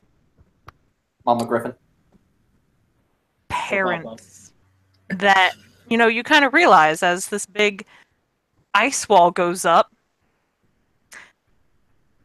you are now kind of trapped in this cave. Oh, Zeke, These grab. griffins. Tintagel is about to make some orphans. What the fuck, y'all get to, you assholes? Zeke is diving behind a big rock if there's one.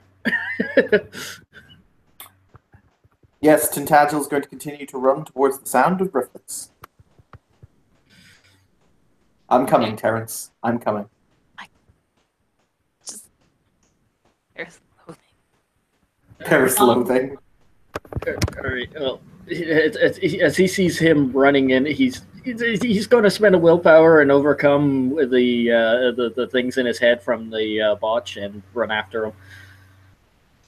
Does that sound fair, Kimberly? Yeah, that's fun. Okay. Cool.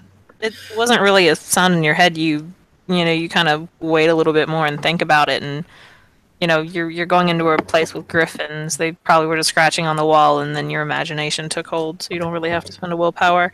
Yeah, Kincaid, your effect goes off without a hitch. You can guess, this ice wall is pretty good. I mean, it's taking some time because it, builds 1 foot at a time, per turn. So every 3 seconds, there's another big ass block of ice. But 3 seconds passes relatively quickly, honestly. And soon enough, what little light starts slowly going out as each block finally goes until it finally locks you guys in there. Can Karina pull some of her cloth that she's wearing on her voila off and perhaps make a fire using some of the rocks in here? You guys don't really have to. The feathers that Zui gave you guys, they didn't really shine so bright earlier, but now that you're in the darkness, you have a large light that illuminates the cave, and of course it's attached to your head, so it's kind of like a little Target sign? no, like a miner's hat. You have your own little light just going with you, and it just kind of emanates from around your head. Tentacle, since you were in the lead, when your feather decides to finally kick off and its light illuminates, there are 2 griffins there. Kind of sitting very carefully, looking pissed off. And oddly enough, one of them is wearing armor. Oh, fuck. And there are 3 little grifflets behind it just playing. Grifflets! Terrence! Serena! Kim. Okay. Hey, Kim. What's up? Can I make an intelligence crafts roll in order to identify who may have made the armor? That's fine. You.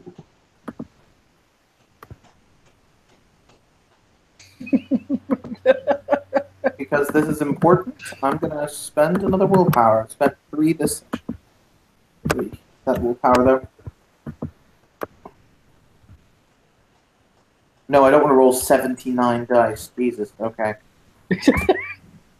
Knowing World of Darkness' system, you'd probably fail the roll. Probably. Does my specialty in creative count, Kim? Not for this one. Okay. So that's going to be 1, 2, 3, 4, 5, 6, 7 successes with the willpower spent.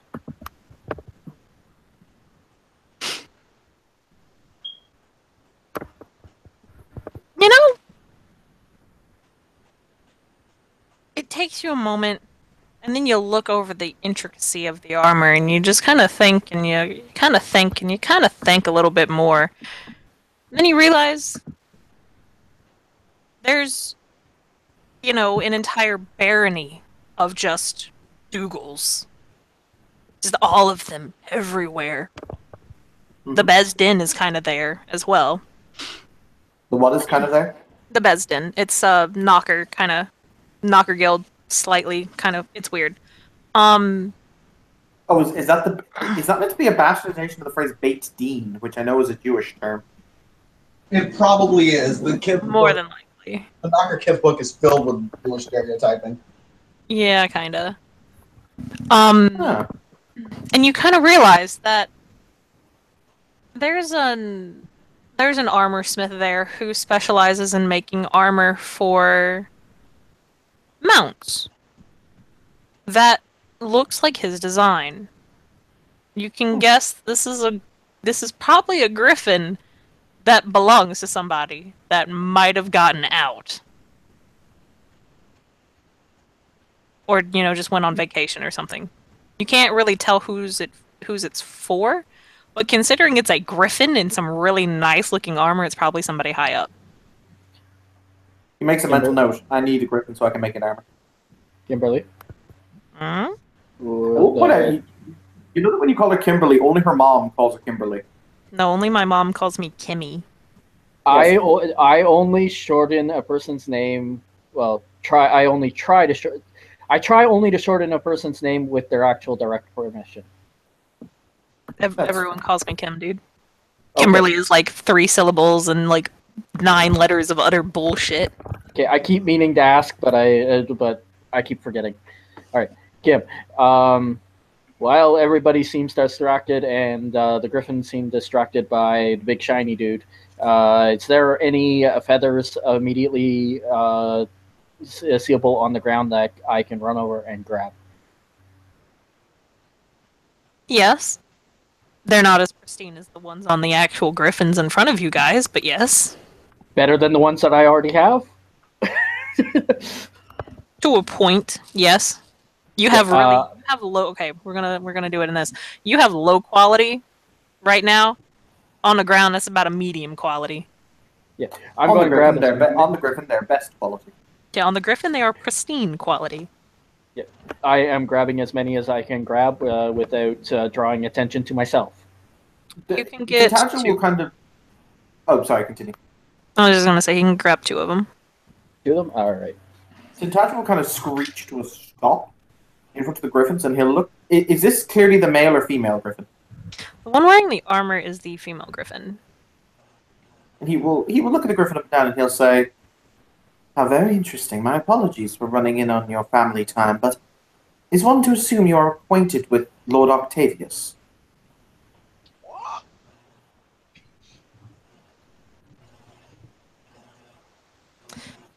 It looks at you for a moment and doesn't say anything.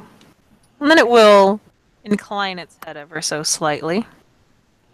He'll kind of thrust his. He'll kind of move his coat back from where it's obscuring it, and he'll point to the House Dougal sigil on his armor.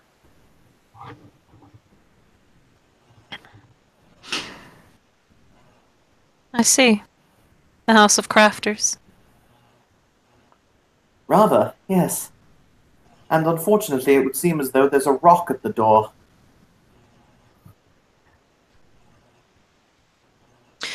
She turns to her mate Just kind of, it's not a chirp. You can, at one point it was probably a chirp, but this is like bird on steroids kind of thing. You can guess it's probably yeah, you can guess it's probably a go look.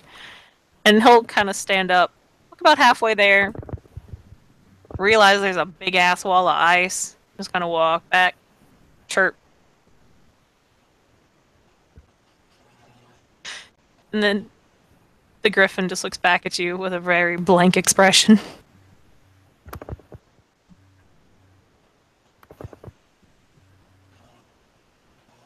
Hello. Is it safe to assume that Kincaid and Karina have since caught up with the group now? Yes. Is it also safe to assume that the rock might eat the mounts? You don't know. I mean, you assume so if it's just a Spy rock. Master's gonna be pissed.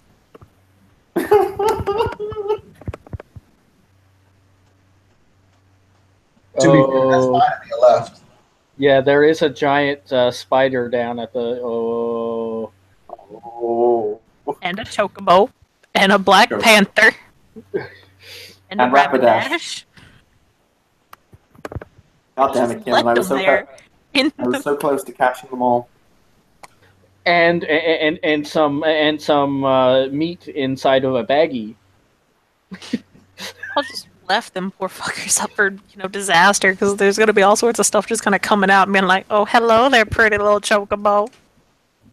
I feel the Black Panther's okay though. The Black Panther might be looking at that chocobo's tasty ass. Like, Oh, it is kind of like, I wonder what chocobo leg tastes like. Taste of that chicken. Yeah, no. I will point out that for the sake of the owner, Tintagel is only paying for his own mount. He's not paying for anyone else's when the bill comes, because Christ knows there's going to be a bill. Oh, yes. There's going to be a bill. do they I'm take paying for my own bill.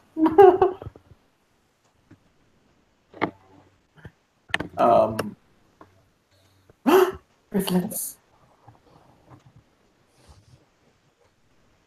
He will say, "So you are acquainted with Baron Dougal in that case."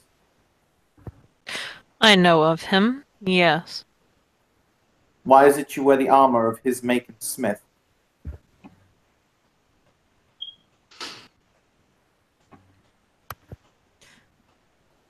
Because I am in the service to your kind?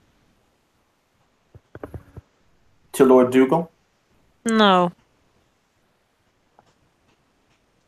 To whom? To the Duke. Ah, which one? Maldrith. Ah, you serve as the mount for Duke Maldra. Indeed. A most noble profession. Kind of flicks its ears. Kim, I'm gonna go and pet it. I want to pet it. You can try. I want to pet it! Kim, I want to boop the snoot.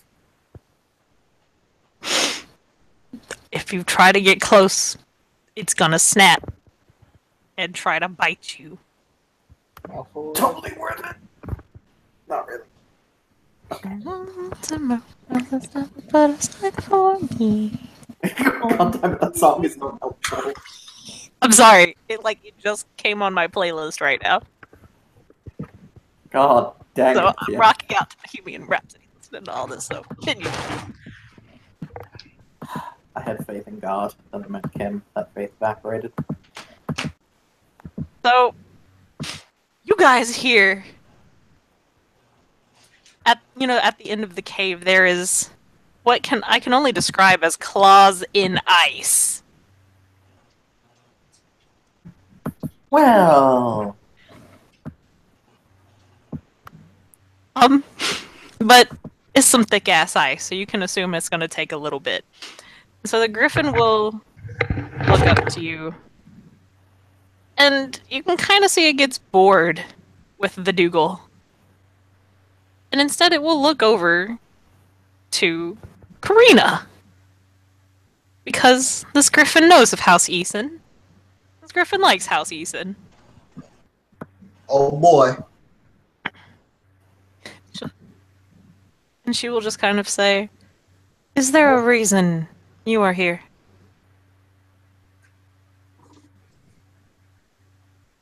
Simply wish to help with the task we have been given. And this task is to enter my home. Not quite. Entering your home such as this was a bit of a moment thing. As another claw goes into the eyes, presumably. Yes.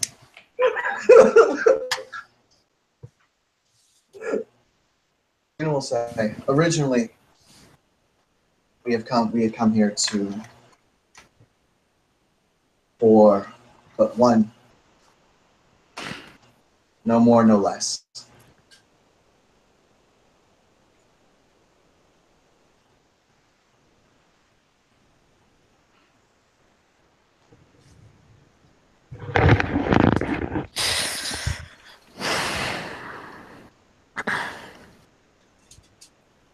If you need a feather of mine, you can speak to the Duke.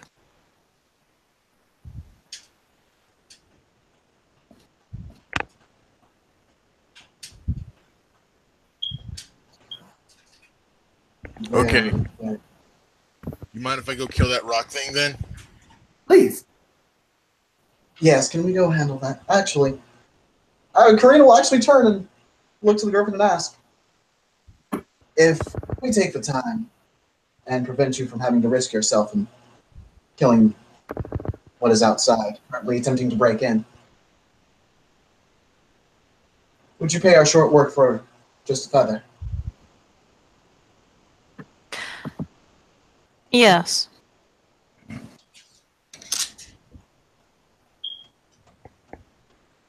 Very well then. We will take care of this with haste.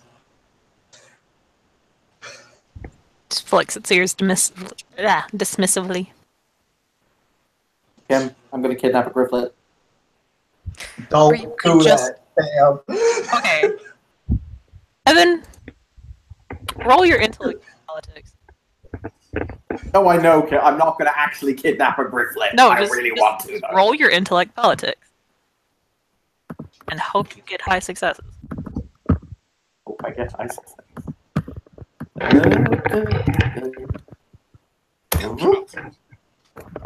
On that topic, I got 5 successes. Okay.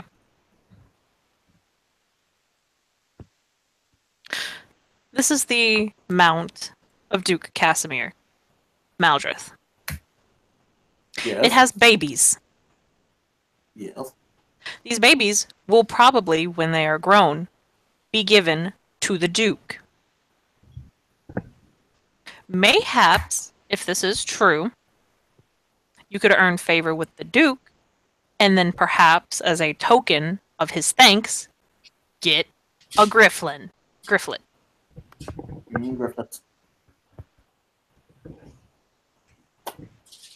He will sigh as you hear the double hammers go down on his chimerical 6-shooters as he starts walking towards the ice door.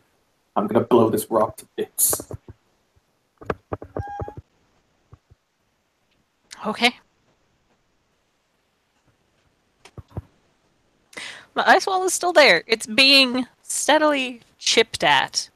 You can kind of tell because ice is weird this way. You can see this gigantic ass raven on the other end. You know, it's taking its time. It's just kind of with a claw, and with it'll occasionally peck with its beak. But you also see another form. You can kind of, it's very, very blurry, but you can see the outline of the rock, the raven. And then off to the side, you also see a smaller, much, much smaller, blurry figure just kind of standing there.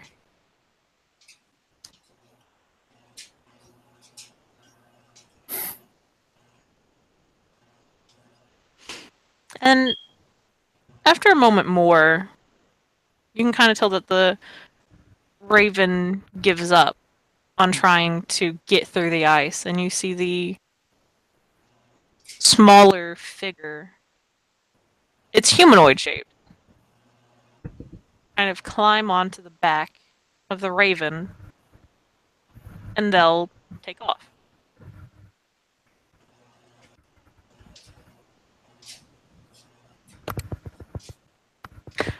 But this ice wall doesn't look like it has too much life left in it.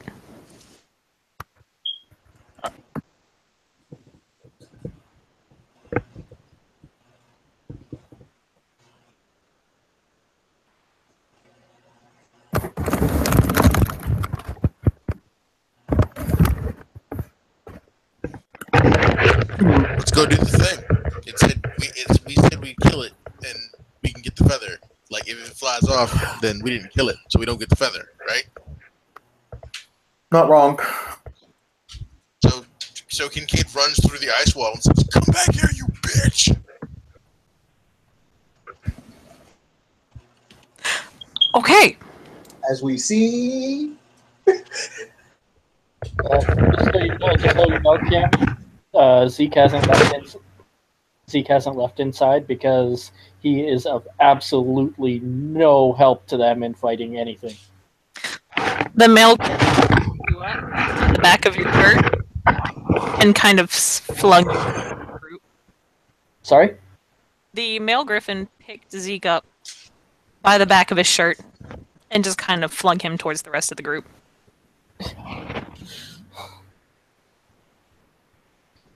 Because the griffin was just kind of like, I don't want you near me or my family. Okay. When he lands, he's yeah. The griffin didn't throw you very far. It's like 3 feet, but Yeah, he's going to tuck behind the rock and stay out of the way because he knows that he can't. I mean a rock, not the big flappy rock thing. A rock. I don't know. Can't you use I'm a knocker and cobble together a giant rock slingshot? I don't know. Can I? I mean, I got that technology specialty jury rig. well, I mean, it's your birthright, dude. yeah, not- you, Is there You- enough material? yes. There's It's enough not material? technology, though, it's crafts. Is there enough materials around to make such a thing? How many times have I said yes? Yes! Then I shall work on it then. What do I roll for that? You roll your dex crafts. Ooh, cool. Okay. It's your knocker thing, dude. Sorry, I thought that had to be in a specific. Okay. Anyways. I mean, you can't do it in front of other people. Do the griffins count?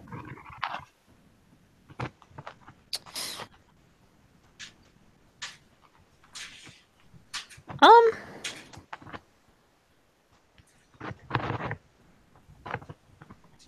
I have two BOB guys. as long as they. Okay, your thing can be present, but they can't disturb the knocker. Okay. If they're not going to disturb me and everybody is looking outwards towards where the rock is, then I should be alright, right? Yep, and apparently it is actually intelligence crafts. Oh. Creative work?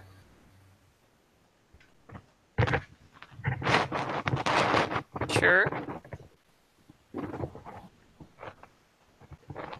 And I have Master Craftsman, so that lowers the difficulty. So, It will cost 1 point of glamour to do this, though. not a problem. I will gladly pay that. 1, 2, 3, 4, 5, 6, 7.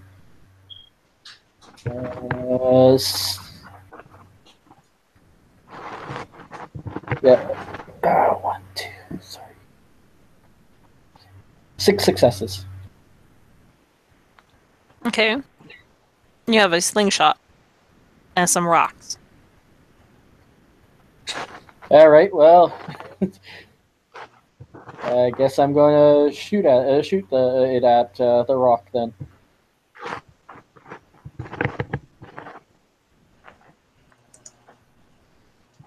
When it comes to my turn, of course.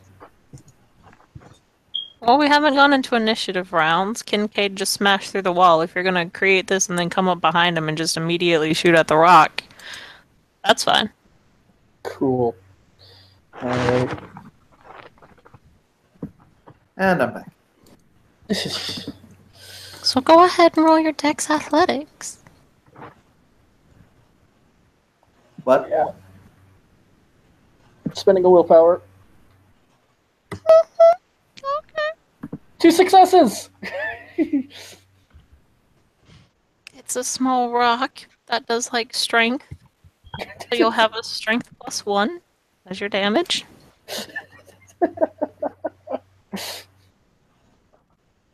2 points damage. Okay. So he runs through and smashes his ice wall. Shards of it go flying everywhere. Of course, these shards quickly melt in this bright sun. You can kind of tell that the raven was caught off guard by this, and it turns around and it looks at you guys. And you notice there's a slew on the back of that raven. One knocker notices this a bit too late, and he fires the rock right at the rock, and it hits them, and you can tell these feathers become a lot darker than the rest of his body, because that is lethal damage that stones and rocks do, because it's a stone. And it lets out this screech of pain.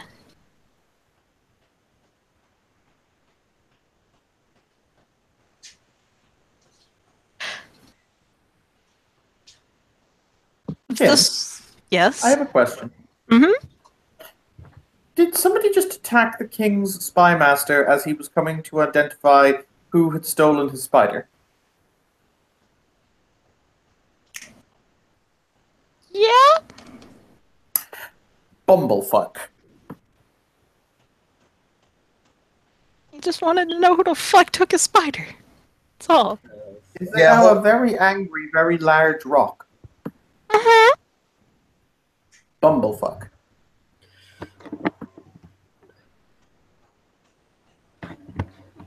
Well, a corn tour 2.0?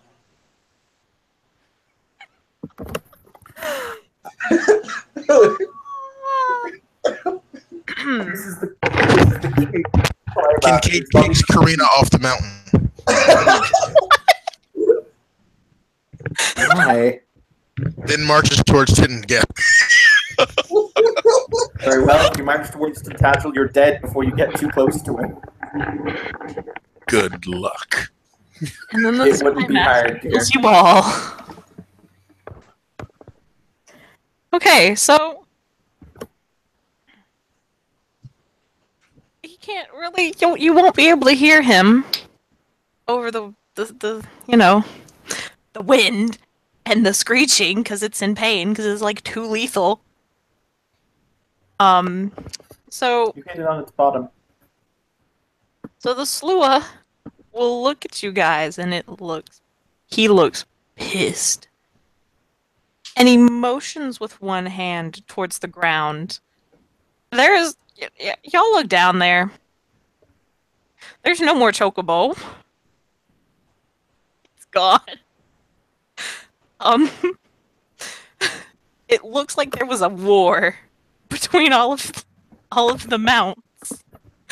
Sections of grass are on fire from the Rapidash. The poor chocobo. It was a chocobo. Couldn't do much. The spider is currently there are several trees that have been wrapped up in spider's silk. And you can, from your vantage point, you can tell that the Black Panther is still trying to hunt down, the Rapidash, and it's got blood on its muzzle. Probably from the chocobo. Poor Chocobo. The chocobo stood no chance. And so, trying to make his meaning as clear as possible, just kind of get your asses down there so I can talk to you. They will then fly down there. Yeah, they'll head on down there.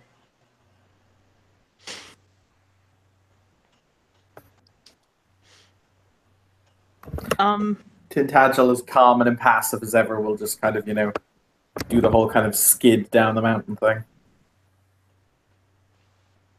We'll find a path down. It's a very small path down. You realize you wouldn't have been able to walk it up. Oh, and by the way, Wait, but hey, I was about to say, because I just remembered. Yeah, this is fucking Skyrim logic here. but I even tried to walk up, but I didn't get any response. Okay, that must have been my bad, because Yeah, because I at the said, same time, Kincaid was just kind of grabbing everyone's hand and just hopscotching y'all up there. yeah, because I had to clear you before that. She's gonna try and climb the mountain with the panther. Yeah. So, It was Skyrim logic. oh, okay.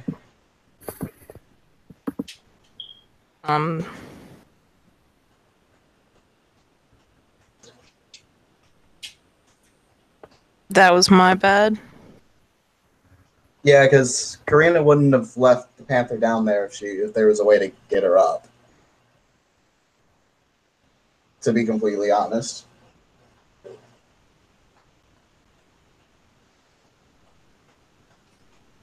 Okay.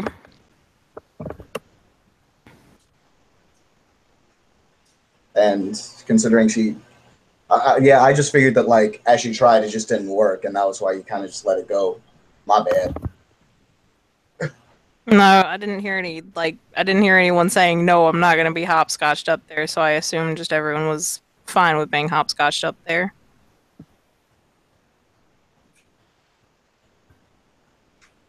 Let's see what happens next.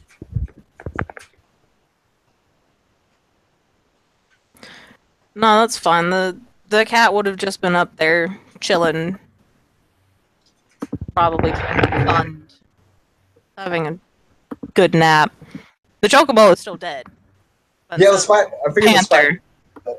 Yeah, the spider ate the chocobo and then tried to eat the rabbit-ash. Didn't work out too well. So now the spider is sulking in the trees.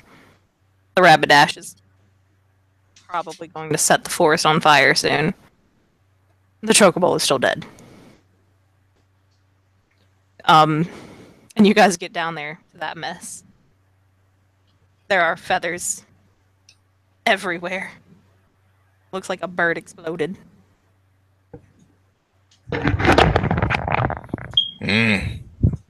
Chocobo. Is there any left? Yes. You can kind of see like bits and pieces sticking out from the from a cocoon that's kind of hanging off of a tree.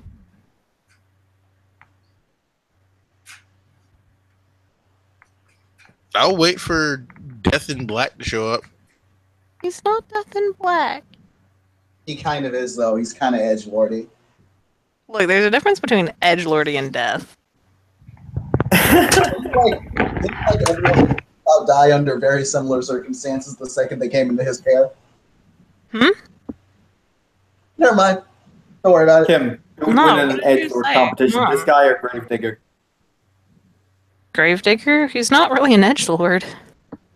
Aurelius is pretty edgy. You met him all of like 2 times. You know, That was Kansas. No, it wasn't even that bad. Like the second time you met him, y'all never got to see him enough. Like, it was... anyway, so he is there, kind of trying to console the rock, who looks like it wants to eat the knocker. It is actually just death glaring at the knocker right now. As you know, Aurelius has a handkerchief out trying to stop the blood because birds bleed out very quickly. because they just don't have a lot of blood because they're very It's also small because their creatures. hearts beat so quickly, isn't it? Mm-hmm. Hmm. So he's trying to stop the bleeding right now before he loses his flying mount. Because in WoW terms, flying mounts cost a lot. Well, they used to back in vanilla days. Well, you couldn't even get a flying mount in vanilla days. You had a Um, that took like an exorbitant amount of gold. yeah. Fucking yeah. So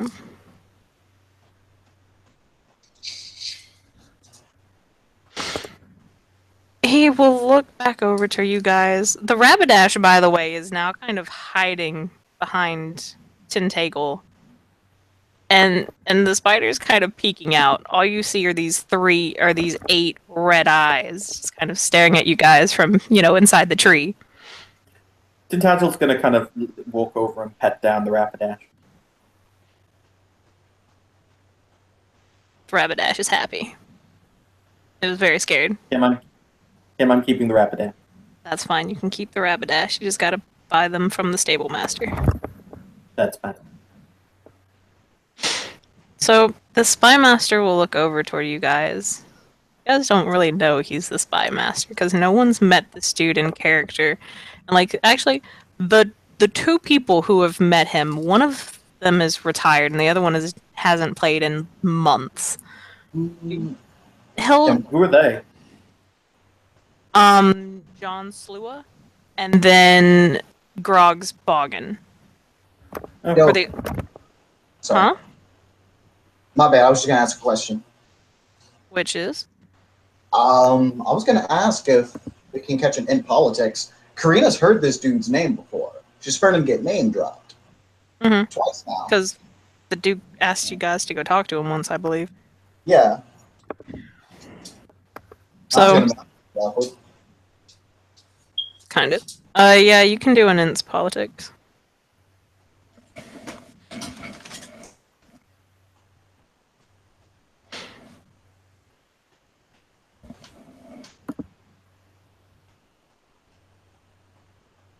Has he said his name? Nope, he hasn't said anything to you guys. I got 4 successes. Okay.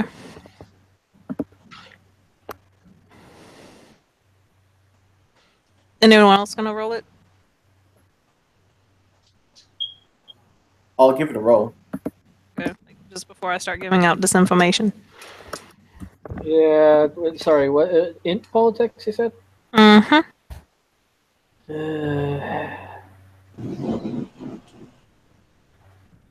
I have 2 successes. Of course I would. I have 3 successes.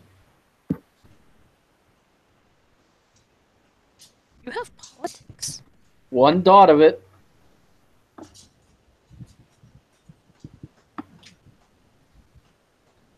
Okay. And of course I do good on that. So, with 2 successes, you can reasonably infer this is a Slua that probably has the ear of some high up title person, simply because of how well dressed he is, and because of his 2 chimerical mounts. With 3 successes, you get the previous information, and that's probably a duke or a king that he has the ear of. Ah, fuck. With 4 successes, that is actually the Slua Bymaster.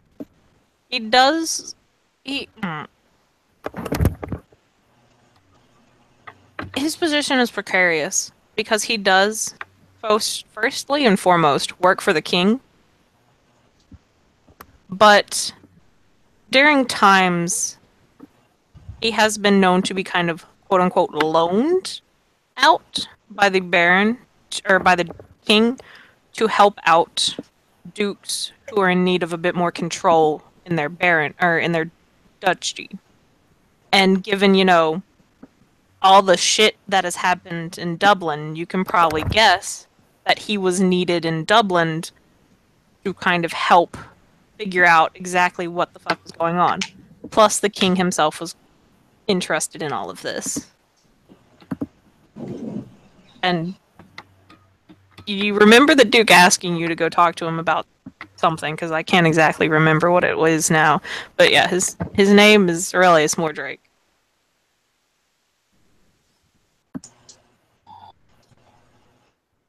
And then Karina remembers, oh, this is his spider. Okay. And now Karina's putting it all together. Yep. So, Karina, my bad. sorry. And Zeke looks like he wants to crawl into a hole. In fact, he's probably looking for one right now. Anyway, what's up, Karina? Karina will look over to Aurelius and say, I am unsure of how to refer to you. Would it be Lord Mordrake in this case? Aurelius is fine.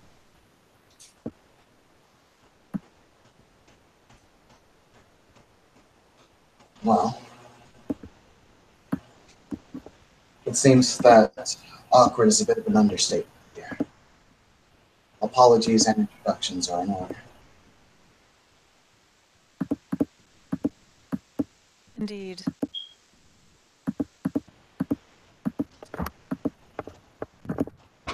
I am Karina Stormfield.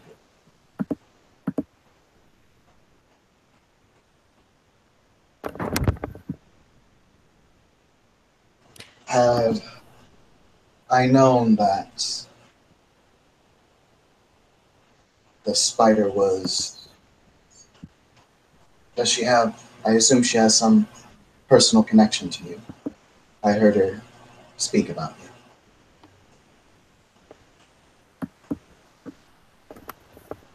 He inclines his head.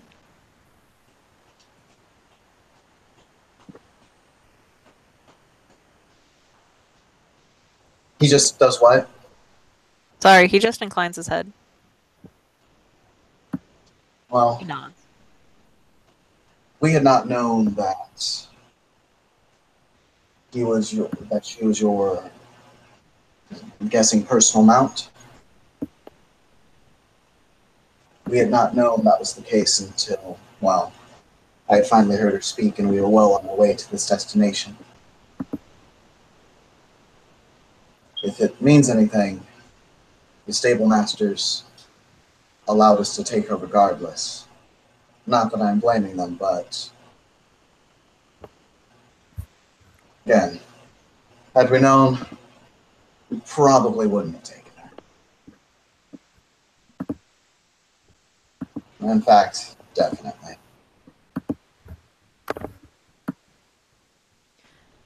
Why do you say we?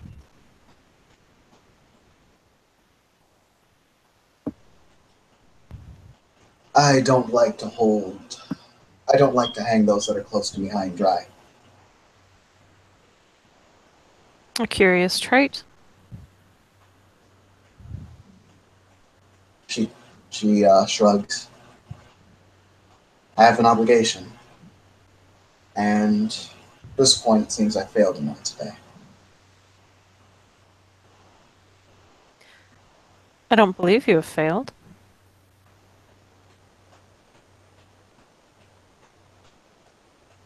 Well, she kind of looks to the bleeding raven, the dead chocobo. Because spiders like drink the blood of their prey, right? Yep. So this is it's like a husk of a chocobo. Mm-hmm.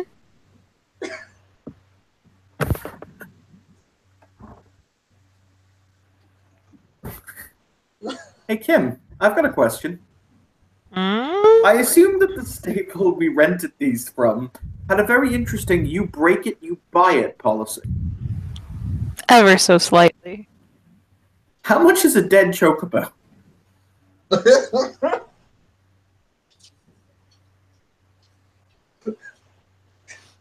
It's it's worth a good amount of dross.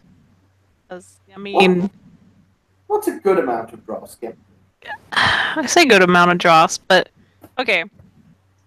A chocobo was not honestly the best mount. A chocobo is just kind of like one of those little silly chickens that'll it'll get you where you need to go. That's a It won't parade really- mount. Huh? It's a parade mount. Yeah. So it's only about 25 or so draws. Okay, that's not too bad.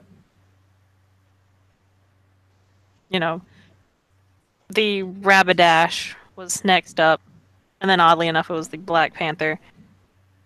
We ain't even gonna talk about the spider. So, I mean, dead chocobo, and it's not that bad. Bad for the chocobo. I mean, yeah, it's bad for the chocobo, but it's a chocobo.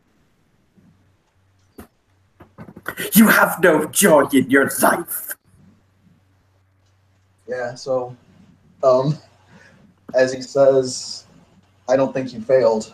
Karina will she'll kind of weigh her words and say, then at the very least, it was my severe faux pas, considering. But was it really yours, though?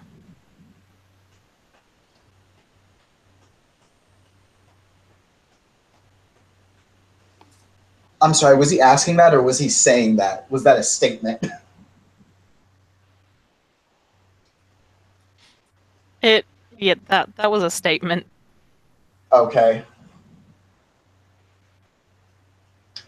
Karina will kind of take that one on the chin, I guess, because it seems Aurelius is very focused on this. And Karina will ask, well then, Aurelius, what recompense would you ask for the faux pas? Something I will not ask of you, for you are not the one who committed this faux pas.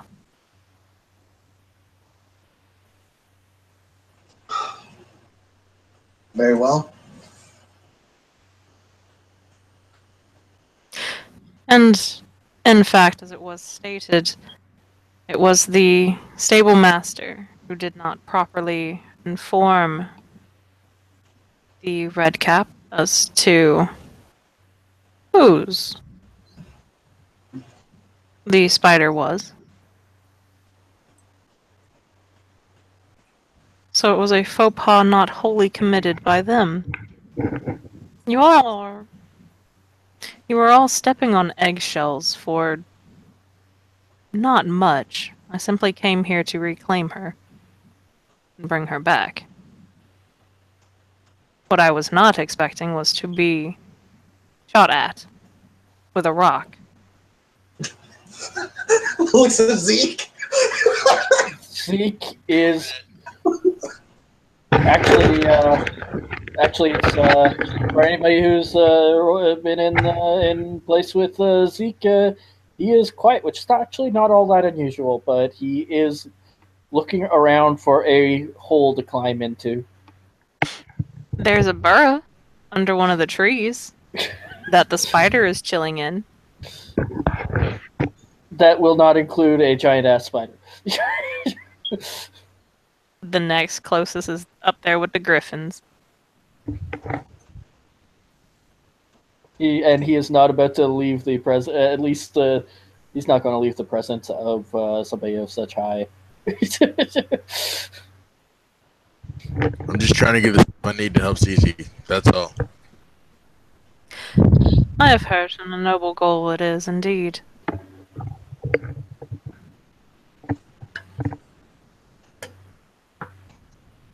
Spider's pretty cool. Thank you. She does not share the same thought for you. Oh, she really hates you. Oh, really? What I do? I'm sorry. I think it's because you just exist. Is she gonna eat the rest of that chocobo? Okay. Just a fucking spite Kincaid. You see her, kind of, she wraps it around, her front two legs, and then she pulls it up and she sticks her mandibles in there, and she just eats the fucking chocobo right in front of him, staring him down. I mean, if you want to go food for food, I bet I win. If she wasn't mandibles deep in this chocobo right now, she'd reply to that. Yeah, I might roll again to understand the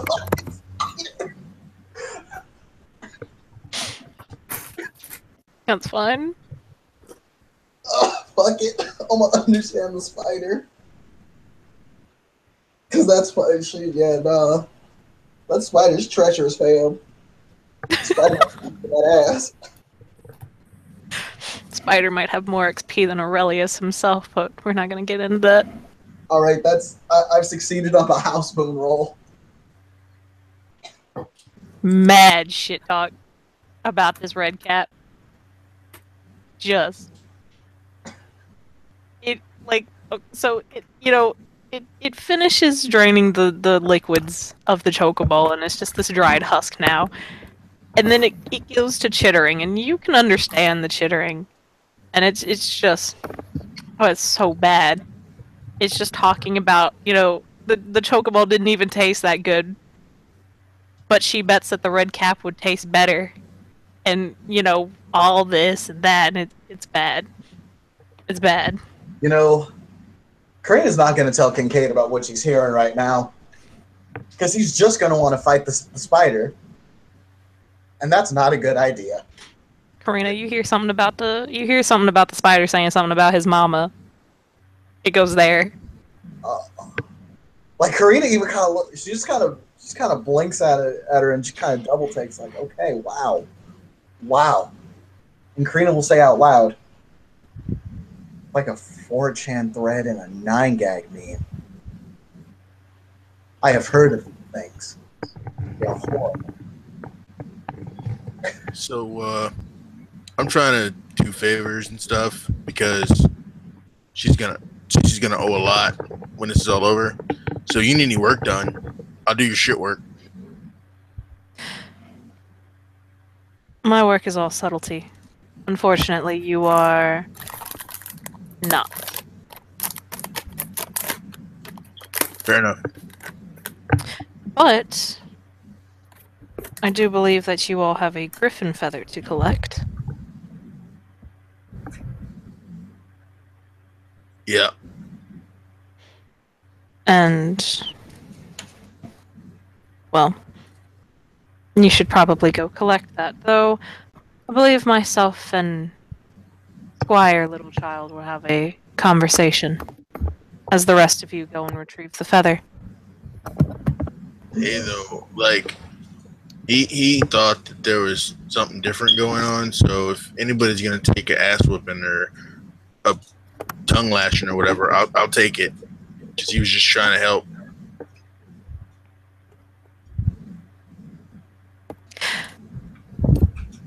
For a red cap, you are rather valiant. Tintagel will step in at this point. Sorry, Evan's been walking. Oh, sorry, continue, Marcus. She's worth a lot.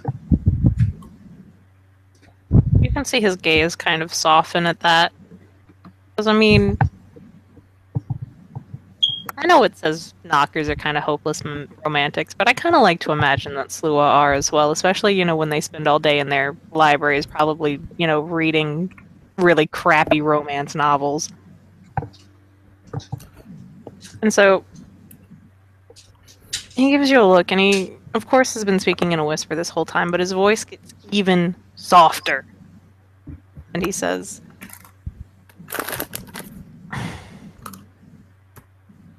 everything will be okay. You must have hope. I'm trying, but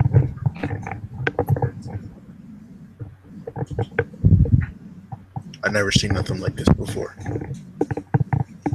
I didn't know they could do things like this to others like us. Now I'll fight somebody in a fair fight. I'll fight somebody in an unfair fight. but I wouldn't do this. House Baylor is.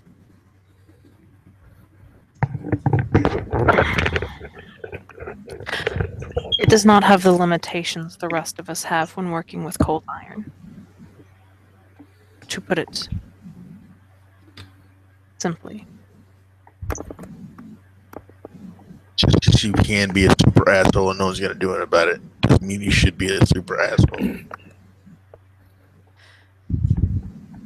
Something is being done.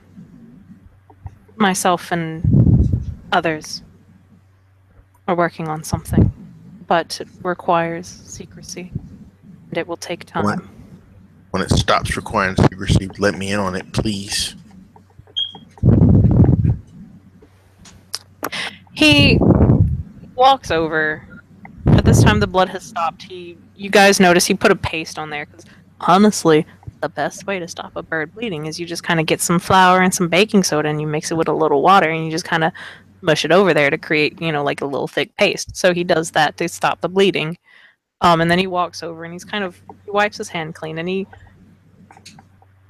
almost, a fatherly grumpish manner, kind of places his hand on, of course not on the gauntlets, but like right after the gauntlets, because he's trying to go for the shoulder, but the gauntlets kind of go up past the shoulder. But he gently pats Kincaid on the shoulder and says,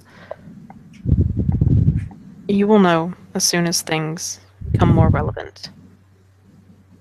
This I promise you." Okay, thanks. Do not believe that we will let this go without anything being done. Not only do we want retribution as much as you do, but we do not wish to let that unsavory northern kingdom view us as weak, and that it may treat our people as they did the CC.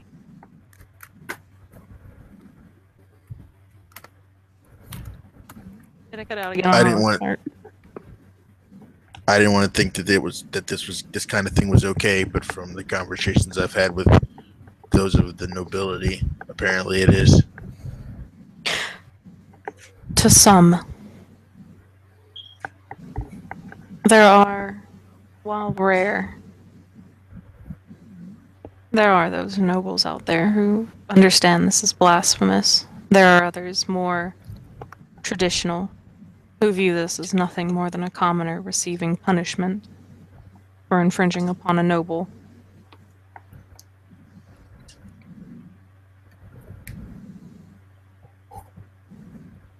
Whatever it takes, I'm ready. And I understand that.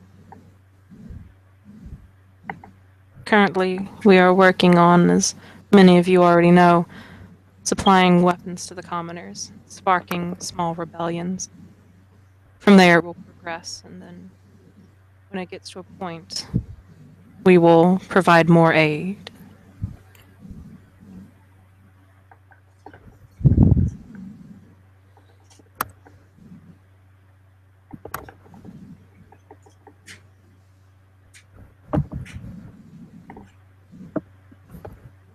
Now we gotta go talk to the Griffin.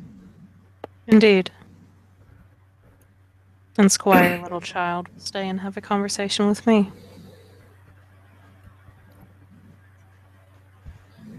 He will Tangential, bow. by the way, just because, as I said, I was walking around for much of that conversation. He will look at the spy master, and he will say, "Has the spy master given his name at this point, then?" Nope. Well, Yeah. yes. Karina said, should I address you as Lord Mordrake? And he says, no, just call me Aurelius. So you can just kind of piece together his name, probably Aurelius Mordrake. Aurelius, a moment of your time. Publicly, I must state that Squire Littlechild's damaging of your mount is my concern as his liege lord, as he is under my tutelage. So, is it applicable for you and I to work out an agreement over the compensation?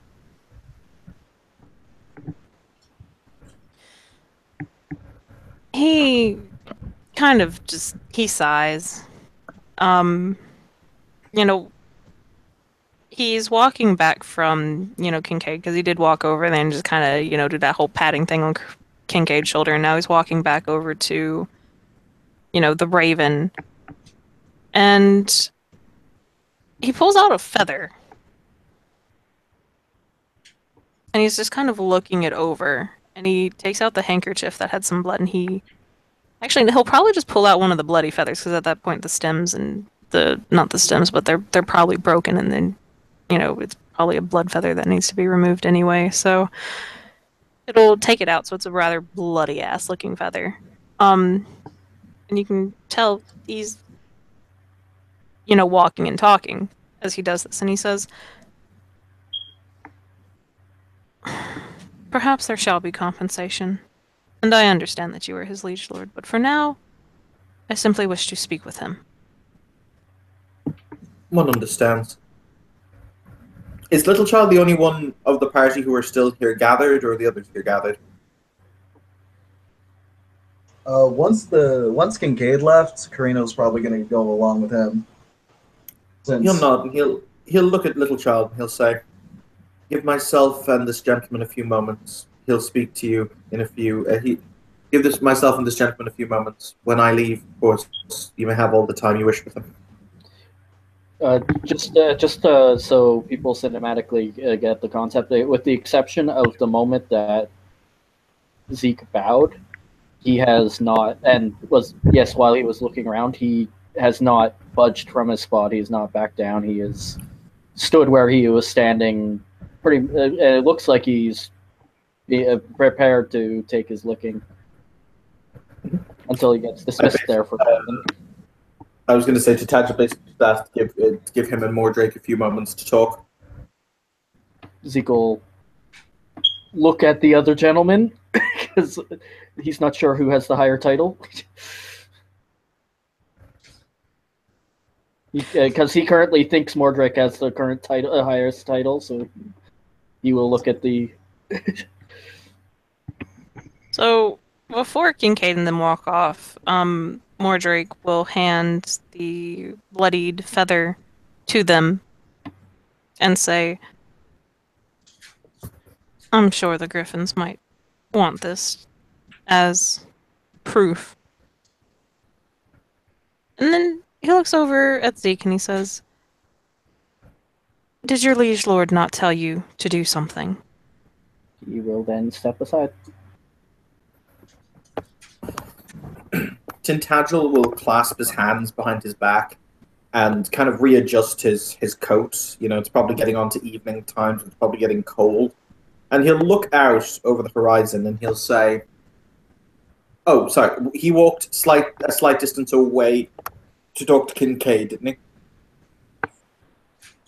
I was assuming the party was all just kind of like they hadn't left and split yet. Okay, Correct cool. me if In I'm that wrong case, before we have something earlier happen again. I think you're right. So What confused me was you walked over and passed him on the shoulder. I thought that you walked away. Sorry, Evan had a brain moment. He will look out at the horizon and he'll say, "What you told Master Dunson is dangerous. He gives you a knowing smile.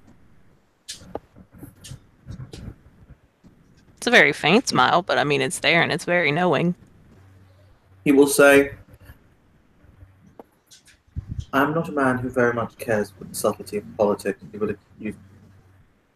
So I will ask you a question, and I would very much like an honest answer.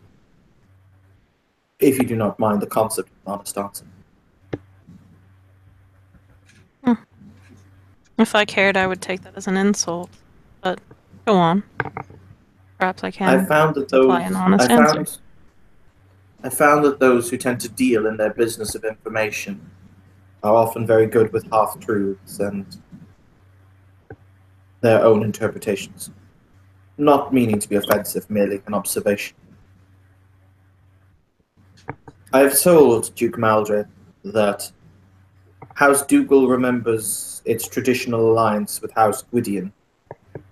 However, I contemplate, if what you said is true, if House Dougal should light its forge fires, and if House Gwydion intends to march north.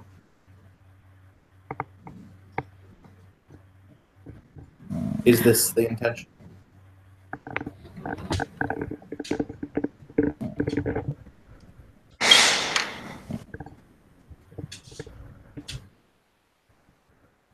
He clasps his hands behind his back and looks out towards probably a setting sun, because damn, y'all been out for a while.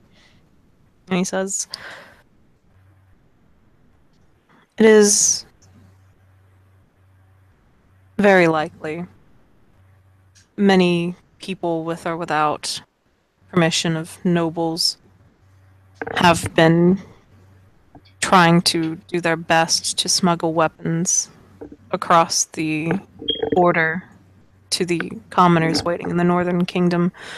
Rebellions are sparking up, and unfortunately, some of the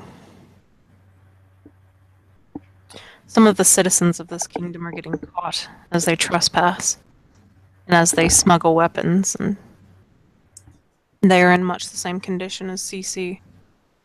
There is not much we can do, though we are trying. The path of war has been set. I am not clear how far it will go. I do not know if this will be another commoner rebellion that is squashed, or if this kingdom and the other neighboring kingdoms will help to stop the injustice that is going on. And it disturbs me that I do not know, because I am rather used to knowing everything." He will say, "You had best pray, in that case, Spy Master, that the Northern Legions do not march south before Keldanoth is dealt with. I very much do not think that this kingdom can afford to fight a war on two fronts. If they move soon, we are finished." This I understand, which is why we are trying to limit commoners going over and smuggling weapons. They are getting, well, caught. They do not have the training, they do not have the means. But unfortunately, they do not understand the delicacies. They do not know who this Keldanoth is and the threat that he poses.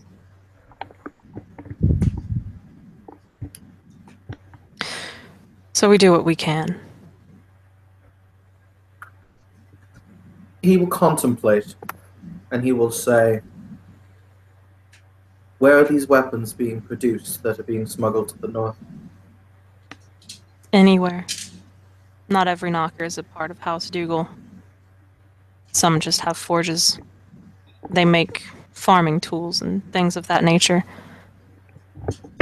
Of course. Very well then. We shall see what we shall see.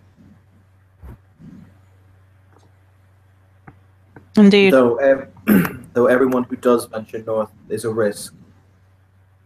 When this Keldanoth is dealt with, then yes, I believe that Leinster should go to war and purge House Baelor from Ulster to free the people from their tyranny.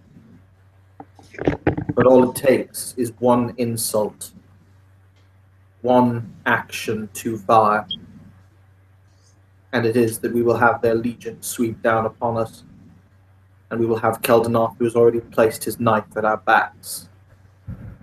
I'm not someone who likes a losing war. But then again, he'll contemplate as he turns from the spy master, and he'll say, "I suppose there is the bitter irony of tragic defeat."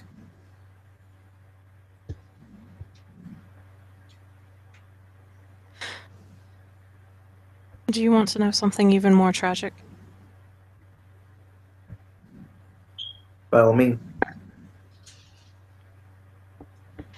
It is by a sliver that we are surviving so far. For it is unknown. But the queen of the Northern Kingdom is a Severtall, who apparently has familiar ties to Keldanoth. If they were to ever Yeah, converse and actually decide to team up, things would be unfortunate. they are kin, you say? Indeed.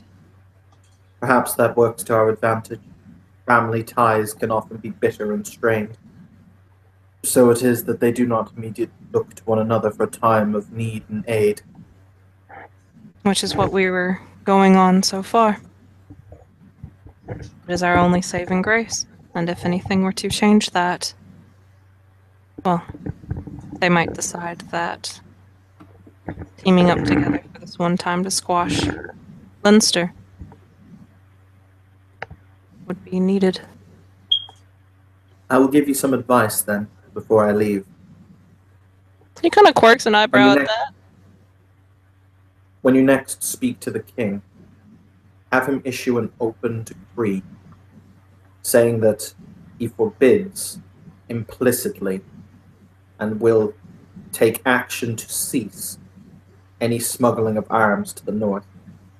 Make it appear as though he is contrite, and make it appear as though he will do everything he says.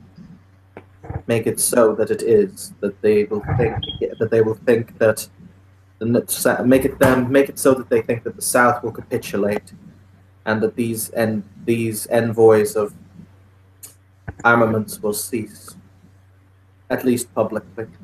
That will buy us time. The time that we need to eliminate Keldanoth. Frankly, your commoner uprisings in the north will only spill the blood of more commoners.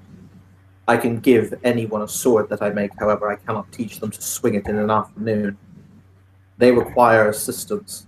They require those who can fight and know what they are doing and know how to fight. Not to simply be given swords and pushed into the pushed in a line so the she knights can charge them down.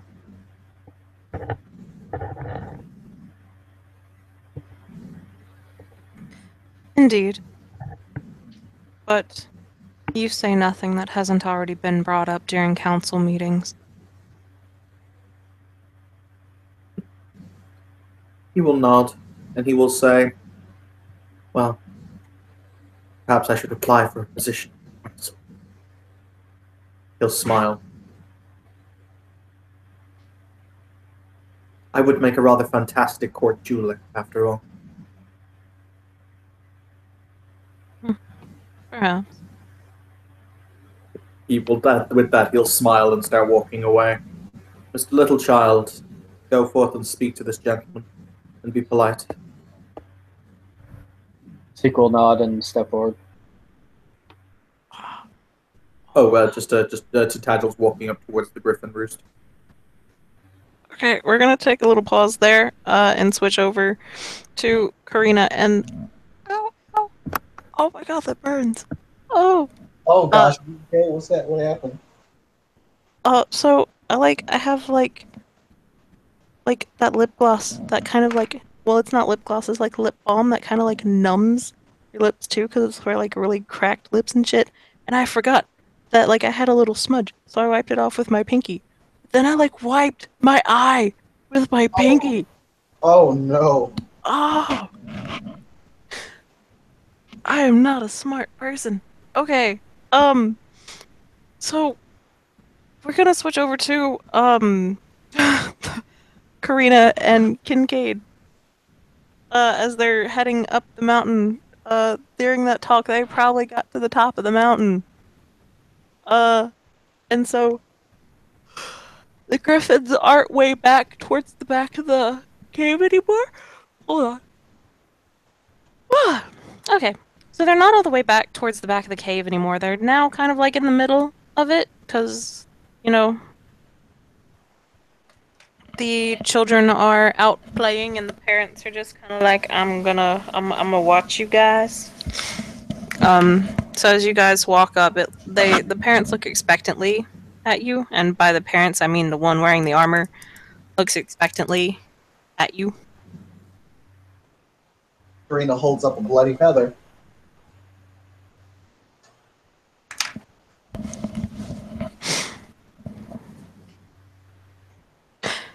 It is done then? Yes. Good. And it will pluck, oddly enough, a primary feather.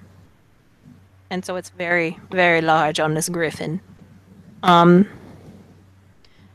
hand you primary feather.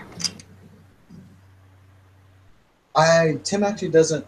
Karina would probably know what a primary feather is. Okay.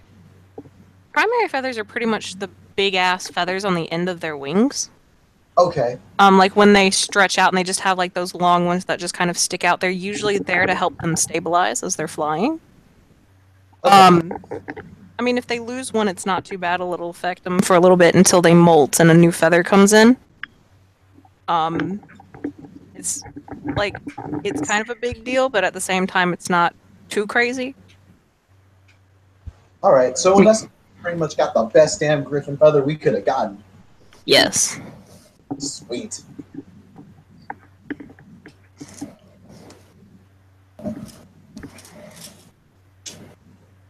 Karina bows and starts making her way out. Sorry to disturb you again. It is fine. Kincaid, you know, as you're also standing there, one of the grifflets will start biting at your foot. He looks down at the grifflet. I want to pet it. I don't want to eat it. Can I pet it? The mom kind of gives you that weird look. She's not really sure how to reply to someone just wanting to pet her child. But then she just ever so slightly inclines her head. Hi. Pet. You pet the top of this grifflet. Very hyperactive. It tries to bite your hand now. My name. He goes, good. Always go for the kill. Go. Little baby bird calls. Yeah. Which is funny enough, just demonic screeching.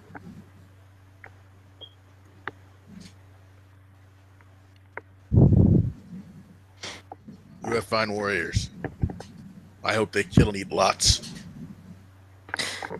They will when they are older.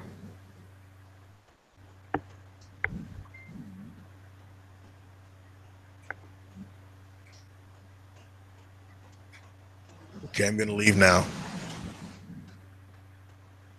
You for the first. He looks like. Do you want to know why I want the feather? I don't want to just take it or nothing. I don't particularly care. You dealt with a problem I had. Okay, I'm gonna leave now. Okay, bye.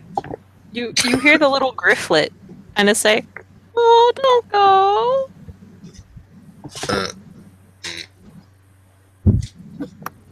But your mom wants me to leave, and she's really big. So the grifflet will turn to its mom, and in the highest little squeaky voice ever from a grifflet, it will say, "But mom!" Oh god, that's so cute. Has Tintagel been making his way up the mountain this time? Mm-hmm. So you pretty much, make your way up there as you hear the little grifflet say, But Mom! And then Grifflet will kind of innocently say, Mom, can we keep him?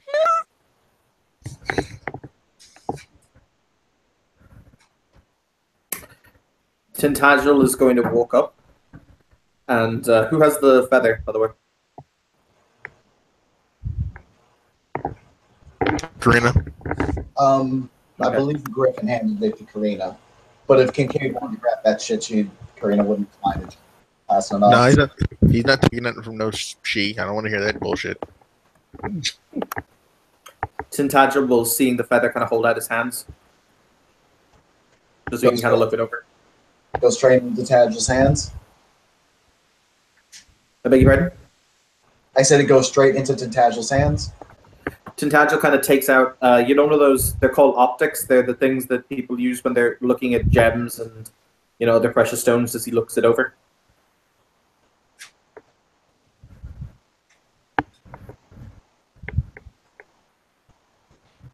Kim, is this best quality griffin feather? This is like top of the top of the top of the line, pristine hella feather.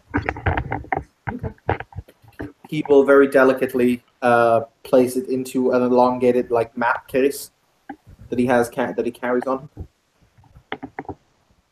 And he will nod. He will say, he'll turn to Karina and he'll nod. And he'll say, "Excellent. This now just requires mithril and the sand. The mithril, I'm led to understand, will not be too difficult to procure one way or the other. The sand, well, that one's going to be an interesting conundrum."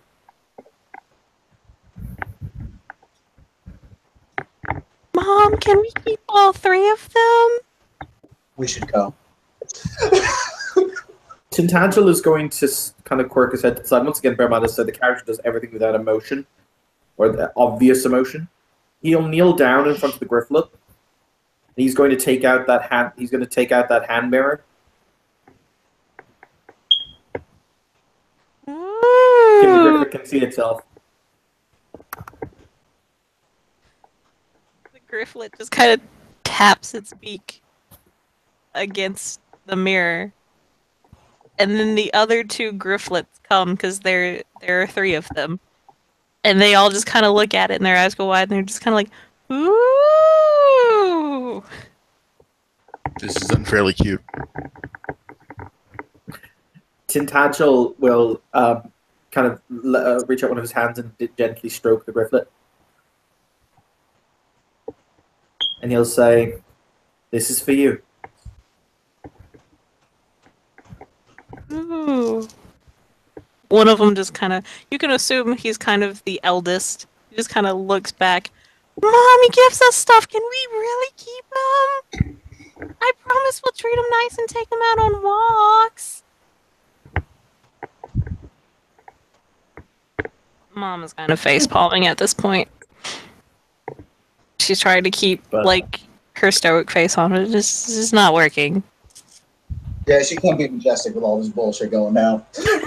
You just can't. You can't be majestic and okay. You can't be majestic and be a mom, but there comes a time when it just kind of like just kind of falters. Little badasses back in the nest. Yeah, no, kind of. Badasses back in the nest. But yep, he'll basically give it. He'll kind of hold it between his thumb and his forefinger. It's a standard kind of hand mirror length. So he'll give it to the grifflet to kind of clasp onto in its beak. Oh, can we keep him? Please?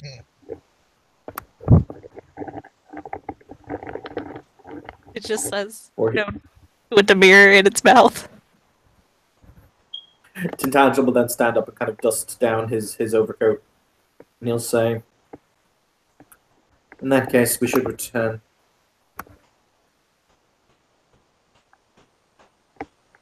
Okay. So, because there's not really a place for one of the grifflets to kind of latch onto Kincaid, one latches onto Karina and the other one latches onto Tintagel. And by latch, I mean they pretty much just, they don't bite you guys, but like they bite your pants. I'm wearing armor, so I'll assume he bites the coat. Yes.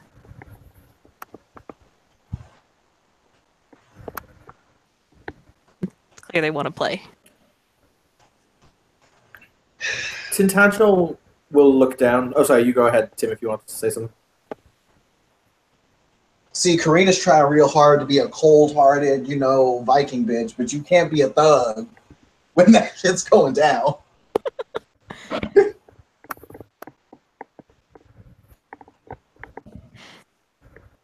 How much do they weigh, Tim, give or take, if I had to guess? They're about they're about like 7 months old, so they don't weigh all that much. Probably like 30 or so pounds. Cause like if you kind of think about it, the anatomy of a griffin is kind of odd. Cause you'd think like the big ass lion part would be kind of heavy, but then at the same time, birds need to have hollow bones in order to actually achieve liftoff. Cause birds do. They have like really hollow bones, and birds are really light. So I'm guessing it's just kind of like a combination of the two, which is odd. So they're not as heavy as you expected, but they're not as light, you know. Tintagel will look down and very delicately kind of unconnect his coat from the griffith's mouth, or the grifflet's mouth. It's But just he will kneel down. okay. My bad. You go. I was gonna say he will kneel down and he'll look at the grifflet and he'll say, "I have to leave. However," and he'll point at their mom. "When you're older, I'll make you armor just like your mother's." How does that sound? Really? Her armor is so shiny. I can like see myself in it. I bet I'd look amazing. All the griffin chicks would be like, "Oh, hello." He'll tussle it, kind of, it's head feathers, as he stands up and he says, "But that is when you're older."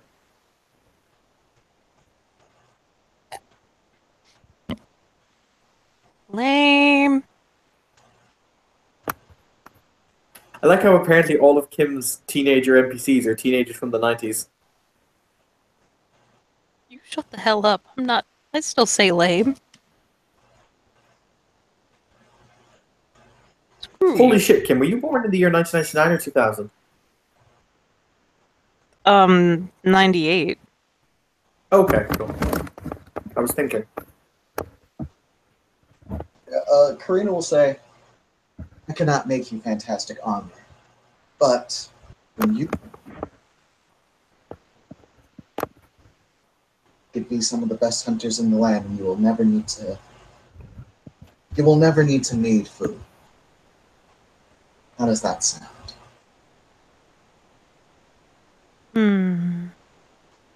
Okay.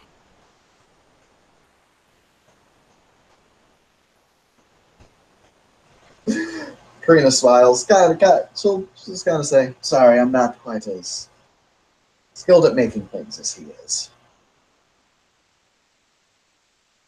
That's fine. He'd probably get caught a lot because he's so shiny. Or is that his defense mechanism? You can't really attack your target if they're blinded because you're so shiny. Unfortunately, it would only work in the daytime, though. What of the night? True. That's why you don't attack at night. Because the nasty things run around at night. The nasty things run around during the day, too. Yes, but that's when you can fend them off with shiny things. Like him. Just like adorn yourself in shiny stuff.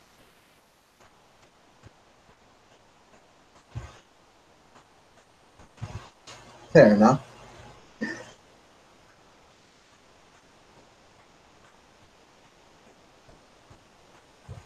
Just kind of play around with the. Does the griffin have like? No, it's a bird. It doesn't have ears.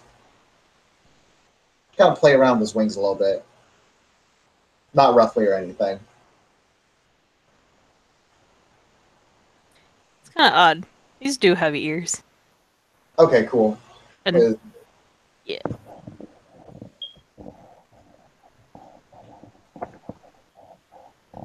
Yes. The other one that kind of put the mirror up did come back and was like butting its head against like Kincaid's shin.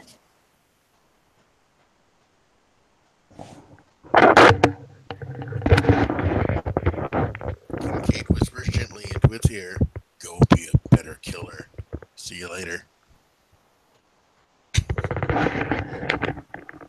Struts out its feathers and just kind of, or fluffs out its feathers and is just kind of like, gotcha, boss.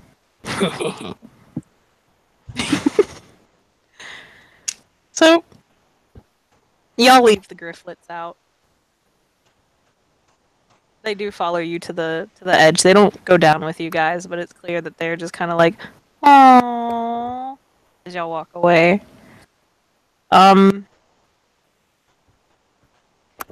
Zeke, the conversation wasn't really a conversation. Oh shit.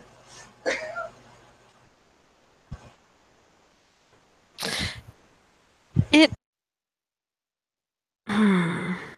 it was more just like there was how to describe this? An ungodly, uneasy, eerily thick, insufferable, sweltering silence. As Aurelius just kind of stood there. Didn't stare at you, because Slua don't really look at people. They look at usually the wraiths behind the person. But it was very awkward and slightly frightening. Because you attacked his bird. You don't really know what's going on in his head. You don't know what he's capable of doing. You don't know if he's a part of a house. You don't know if he has title. He said he wanted to talk to you. There is no conversation.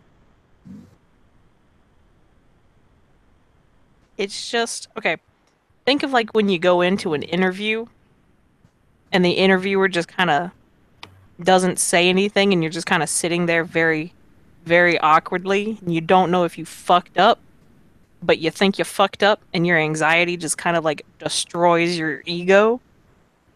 Yeah, that's kind of what's going on right now. Yeah, I think I know. I think you're just perfectly describing a Newfie mother's disappointment in their son moment. I guess that too, but it's like less disappointment and just like an eerie stillness, which is kind of odd because you saw him be so warm and nice to Kincaid. And then it just kind of like a flip or a switch was flipped, and it's like the complete opposite.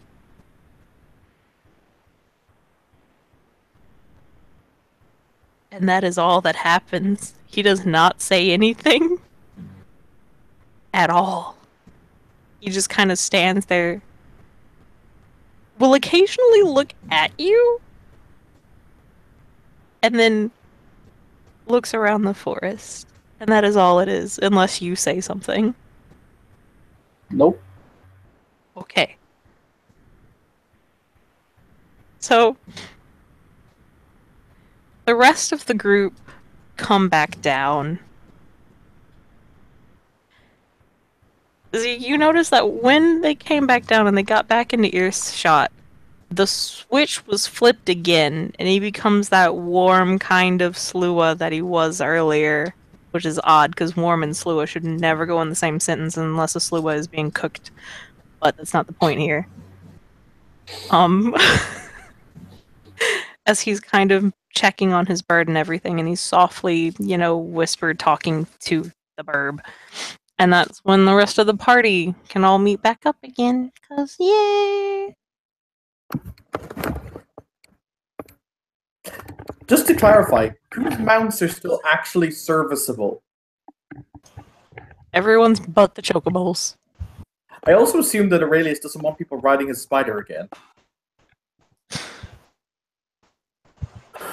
I guess y'all gonna have to talk with him about that.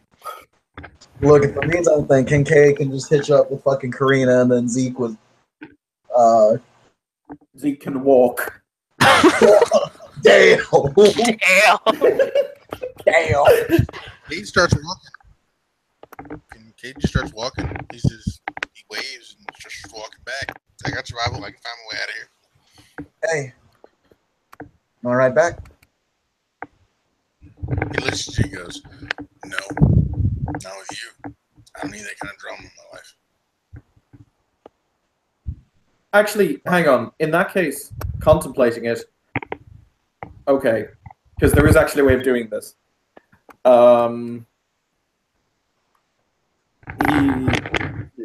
Tintagel will kind of lead his horse by the bridle around by Mordrake, and he'll bow and he'll say, "Until we meet again in that case, Mordrake." Oh, what was his name? His name was something Mordrake. Aurelius. Until we meet again in that case, Aurelius Mordrake. Indeed, Your Excellency. How are you two planning on getting back? He says, looking between Zeke. The first thing he said to you in a while. And Kincaid. I was gonna walk. And considering he would rather not have a ride with me, suppose I'm walking too then. Tintagel will look and he'll say, "Master Dunson, if the Panther is agreeable, you and Zeke can both ride together on her, and Lady Stormfury and I can share my mount. There is no dishonor for sharing a lovely afternoon ride with a lady, and you would not be seen riding with a noble." I'd be seen riding with an ennobled commoner. I'd like the people to understand where my loyalties lie.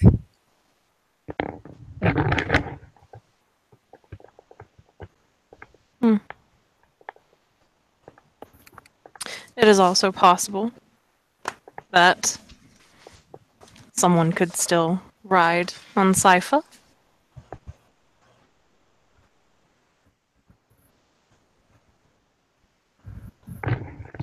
I don't know how you do what you do, but I'm gonna find that hole. I'm gonna crawl in it. It's gonna be my new favorite shirt. Whatever do you mean? I'll figure it out. I ain't the sharpest red tab in the box, but I'm pretty.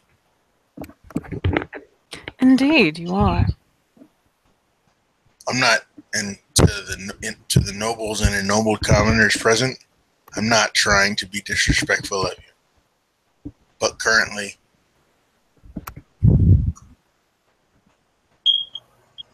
there's something wrong. And I don't know what it is. But anything, fucking anything that endangers CC's life, no part of it.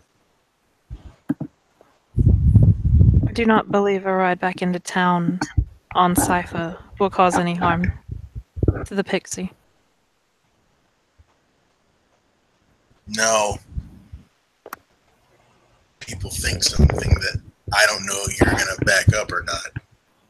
Are you?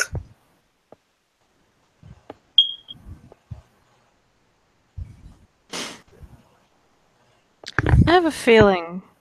Okay. I will explain something to you. My position is very precarious. I am a commoner, just like you are. You don't have to flounder about around me. I am just like you. I am not an ennobled commoner. I have no title. I am offering you a ride back into town on Sypha. You may take it if you wish. If not, she will probably get distracted. That is my point here. All right, Cypher back.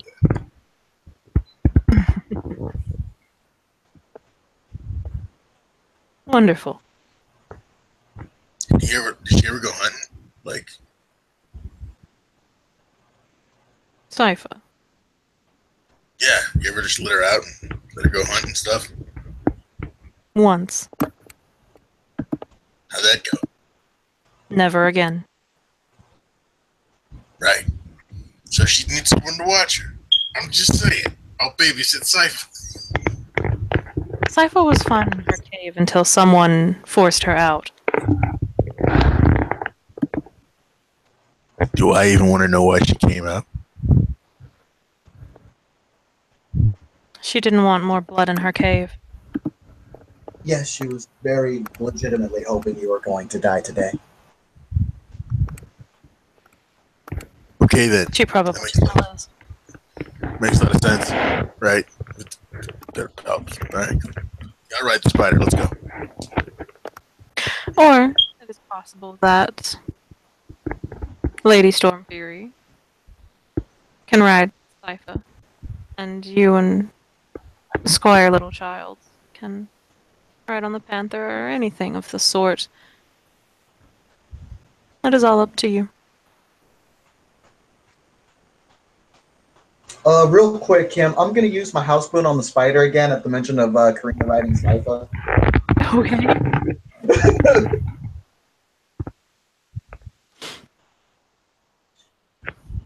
Cool. How does the spider feel about that? The spider would rather the light ass she rather than the big hulking red buffoon that she may or may not be planning the murder of in horrible, gruesome detail as she, describes tendon snapping as she just kind of pulls the red cap apart. She really, she really does not like this red cap. Yeah, Karina's going to walk up to the spider then, not get too close and ask, would you prefer me to just ride you back?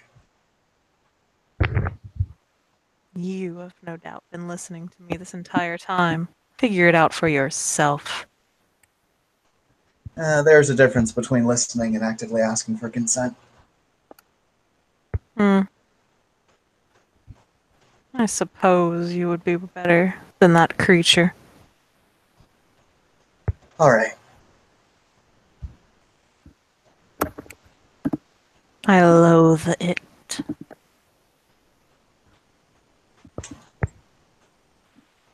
That's fair.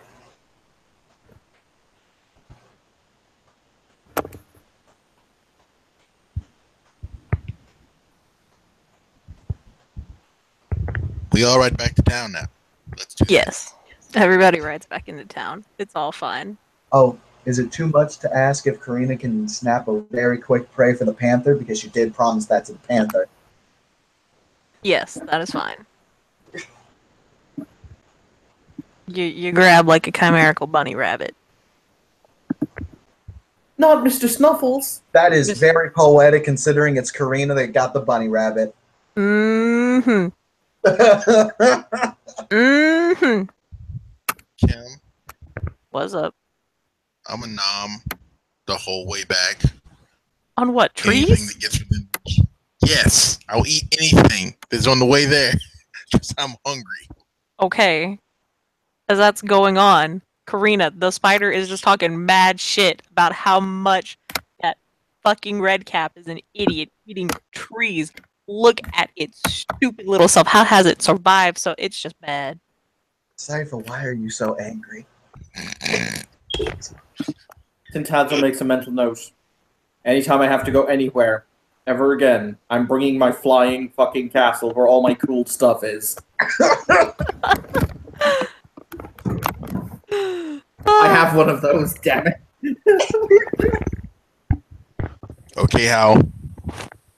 Kinda. You know, that is his legitimate mortal seeming. He looks like hell. That's hilarious. And let me pull up. No one's seen him outside the dreaming.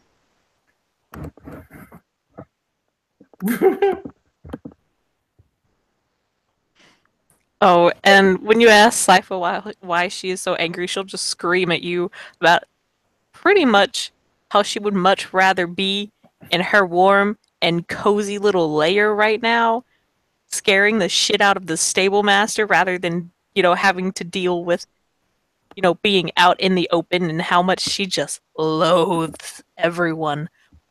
Loathes everyone but Mordrake. But everyone else can go die in a hole. Except for Karina. Karina's a little bit better.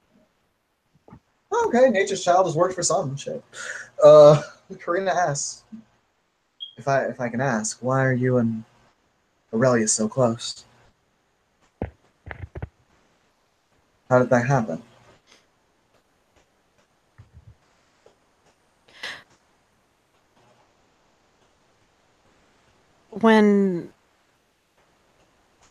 No, I'm not going to tell you my backstory. Tim, I love you. I love you like the brother that I never had. For the love of God, can we end this scene? Oh, I'm sorry. I got it. I'm sorry. My bad. So, yeah, y'all all get there. Y'all all get back fine. Zui just kind of bugs the shit out of you guys again, but it's Zui. She leaves you alone when you leave her territory. And y'all already paid, so... Yep. Sweet.